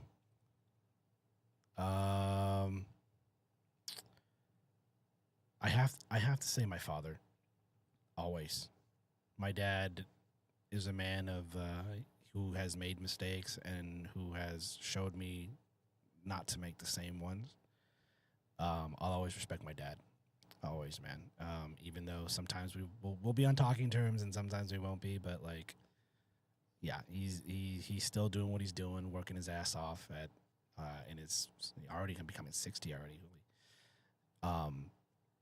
Yeah, always, man. Outstanding. Well, we already kind of covered where we can find you and all that stuff with your podcast, but why don't you throw it out there again? Is it okay if I like throw some shout outs and stuff like that? Yeah, please, go right ahead. Yeah. Well, you can find us at Now You Know Eagle Pass on Facebook. We have Instagram. We have YouTube, YouBoob. I'm going to call them YouBoob and Facebook and stuff like that just because of you, man. Where we talk about our values. Oh, it is Facebook. Yeah, Facebook. We talk about our values and we talk about politics, try to get you guys informed. Big shout out to my producer, Veronica Pena. She's been great, been by my side for a while now. Big shout out to the OGs, Valerie Rodriguez. She was one of our producers. She's always welcome to come back. Of course, last but not least, my wife, big supporter of mine on doing this. Shout out to all those who support, Elsie's Power Hour, Lisa, Cassandra Kane, thank you so much for supporting. Oh God, I can't be drawing a blank already. Anita Ramos Ramirez, pageantry. Thank you guys so much for your support as well. Stick around and we'll try to be as consistent as possible. And big shout out to Joe Roos. Thanks, bro. Man, you guys, this is a great podcast. I'm hooked. It's a lot of stuff you can learn from this man. We've had talks already before. I think we talked for almost 2 hours the other night. My wife was like, "What are you talking? Like, why? You're still talking?" I'm like, dude. And I told Danny, like, you got two podcasters together, man, and we're gonna talk for forever. So, 3 hours today. Yeah, 3 hours already. So I don't know what you did, but we're looking forward to collaborating with you, man. And Absolutely. again, we want to elevate and not about. And I want to just reiterate to everybody, like, it's not about competition. Like, if someone wants to do something that's the same as everybody else, it's almost like, Fruity Pebbles and Apple Jacks, and then there's Apple Dapples, like the knockoff of Apple Jacks. Yes. Like, they wanted to do the same thing. It's okay. Like, you can, we can still coexist, and there's plenty of audience for everybody. Absolutely. So yeah, I will definitely. I'm a huge fan of the Joe Roos podcast now. So Thanks, now sir. I'm gonna be shouting this out every single time. Appreciate it. Outstanding. Appreciate Thank that. you so much for this. Appreciate it. It's very therapeutic. You betcha. And so where can the audience go to find you, your socials, your show, and all that great You stuff? can find me Ruben Joshua Camarillo. That's my my personal account. You guys want to hit me up there? I do want to start using Podhome, Outstanding. so we can start getting a website going. And you can find us at Now You Know Eagle Pass Podcast on Facebook, on YouTube. We'll try expanding to other platforms as well. We're still growing. Help us grow and share us. We want to support our small businesses and, of course, inform our community on local politics. Outstanding. Thank you. Outstanding. All right, Ruben, thank you so much for being here with us. Thanks, Just hang out here for a second. We're going to wrap this show up, and then and we'll chat on the other side. There. Awesome, man. All right. Sure. I'm going to leave you connected, though. Yeah, for sure. All right, folks. Pro HVAC R Solutions leverages over 30 years of expertise to provide premier HVAC sales and repair services, specializing in both residential and commercial installations. Pro HVAC's team of skilled technicians is dedicated to providing efficient heating, ventilation, and air conditioning solutions for your home or business with a focus on quality workmanship, customer satisfaction. Pro HVAC ensures your comfort all year round. Contact Pro HVAC R Solutions today for reliable HVAC services tailored to your needs. Just visit prohvacsolutions.com. That is prohvacsolutions.com. And make sure you let them know that you heard it here on the Joe Roos Show. All right, just a couple of quick announcements. Don't forget to sign up for the programming announcements email list. So if you go to our website, just you'll see a little pop-up that come up on the screen there. Just fill it out. Get on the email list. It's free. Doesn't cost you anything. It's only going to be information about upcoming shows, and we're not going to sell you anything. I'm not going to send you a cup like this and say, "Hey, buy this for $87." Just get on the list. Stay in the know. It's incredibly important. It's the best way for us to reach everybody anyway. So it's to keep everybody informed of what we're doing. Why? Because I'm horrible at social media. So that's why. All right, so check out the email list. Get yourself on it. Also, folks, don't forget to keep on your calendar here the Veterans Food Drive, which is coming up on November 3rd from 7 a.m. to 12 p.m. at the Maverick Food Pantry, right over here on South Veterans Boulevard. For more information or to volunteer, please call 956-251-9093. That's 956-291-9093. Veterans deserve everything. Everything. And I'm not just saying that because he's sitting here. And you've heard me say it before. God's honest truth. My heart is, you serve this country, you get everything. Everything. And it shouldn't cost you anything. You should get everything. So Appreciate that. help out the veterans. The food drive, November 3rd, 7 a.m. at the Maverick Food Pantry. Check them out. All right. Now, if you want to follow us on our socials, Twix, @JoeRoos, Truth Social. If you want to know anything going on in this administration, Truth Social is the place to go, because they're 99.999% of the time they're posting it on Truth Social first before anywhere else, and sometimes it's only on Truth Social. So Truth Social, you can find me there @JoeRoos. Minds, another great platform. It's like an alternative to Facebook. Go to minds.com, @JoeRoos on there as well. As a matter of fact, we're going to have the CEO of Minds, Bill Ottman, on the show November 21st. So you might want to check that out. Looking forward to that conversation. If you want to find us on Facebook, you could do Joe Roos Show. That's our page. Instagram is not Joe Roos, because I got banned before I even finished the sign-up process for some reason. So I just, same email address, same phone number, same everything you're supposed to put in there to log in, but I just put not in front of my name, and it worked. Now watch, I'm going to go log into Instagram, and it's going to be like banned again. If you want to follow me on TikTok, I don't know why any man is on TikTok in the first place, but if you want to follow me on TikTok, it's joe.roos. And Getter, great platform, Getter. Check them out, Gettr, Getter @Joe Roos. Shout outs, of course, to our executive producers, Wayne Rankin, Rosanna Rankin, Carolina Jimenez, Marissa Lee, and the inestimable Anonymous Angela. Oh, I didn't tell you the story for Anonymous Angela. So we call her Anonymous Angela because on the show notes on Podhome, I can put my team on there, and it asks for a headshot, it asks for like bio. That's why we asked you for yours. So headshot, bio, website, all that stuff. And I had put everything in. I grabbed her headshot from her fake book and all that stuff. And then she was like, and I said, I just need just a bio for her. She said, well, I'd really rather just remain anonymous. Well, it's too late. I already shouted you out how many times. So that's why we call her Anonymous Angela. Thank you to John Seeley for $25 last week. Thank you very much, sir. I appreciate it. If you want to help us out, you can donate one-time donation, any amount. Just click the support button on our homepage. You can do a recurring donation in any amount. If you want to really help us out, you could sign up to be one of our producers. Associate producers are $17.76 a month. Producers are $18.36 a month. Executive producer is $25 a month or more. All right, now all the producers get the shout out that you just heard. You also get included in all show notes. You get included in all of the emails and anything we send out from the show. And the executive producers actually get to come on the show and hang out with us for a little while. Nice. That's why we do our week. That's why we do our Wednesdays with Wayne. Wayne was the first executive producer we had. So Wednesdays with Wayne, he comes on for about an hour, and we sit and chat and talk about all the things that are affecting the great People's Republic of Washington State that he lives in, and all the things that he's up to, because he is starting his own show very, very shortly. And don't forget, please keep praying for Wayne. He had surgery yesterday on his rotator cuff, and so we're just praying for a quick recovery for him for that. Now, of course, if you also want to help us out with donations of crypto, you can do that. All of our wallet information is on a support page as well. Ethereum, Tether, Bitcoin, Texacoin, whatever it is, that we have a wallet up there for. You could knock yourself out with it. All right. And, of course, thank you to the folks that are listening on the modern podcast apps, like I mentioned before, Podcast Guru, Fountain, all those. And for the folks that are streaming sats to us, which are micropayments of Bitcoin, thank you so much for that. And you can only do that, of course, across the modern podcast apps, which you could find in probably your app stores for the most part. But if you really want to be rogue, go to modernpodcastapps.com or podcastindex.org, and you can download them from there. All right. I think that's it for me. Ruben, any parting words before we say adios? No. I mean, thanks again, man. Oh, I forgot to mention thank you to Danny Mendoza for sparking this. Yeah, absolutely. He's a great guy. He's a little overwhelming for me. He needs to cut back on the caffeine. Yeah, he needs to cut back on the caffeine, but he's such a great guy, man. Big heart. Yeah, I love him. He's a good guy. Love him to death. So I just like to talk shit about him because he loves it. We had like a stone cold when I was with the Golden Vox. I'm sure we'll talk about that another time. Yes. We had like a stone cold Vince McMahon thing. Nice. Going where I'm just talking shit about him. He's just loving it.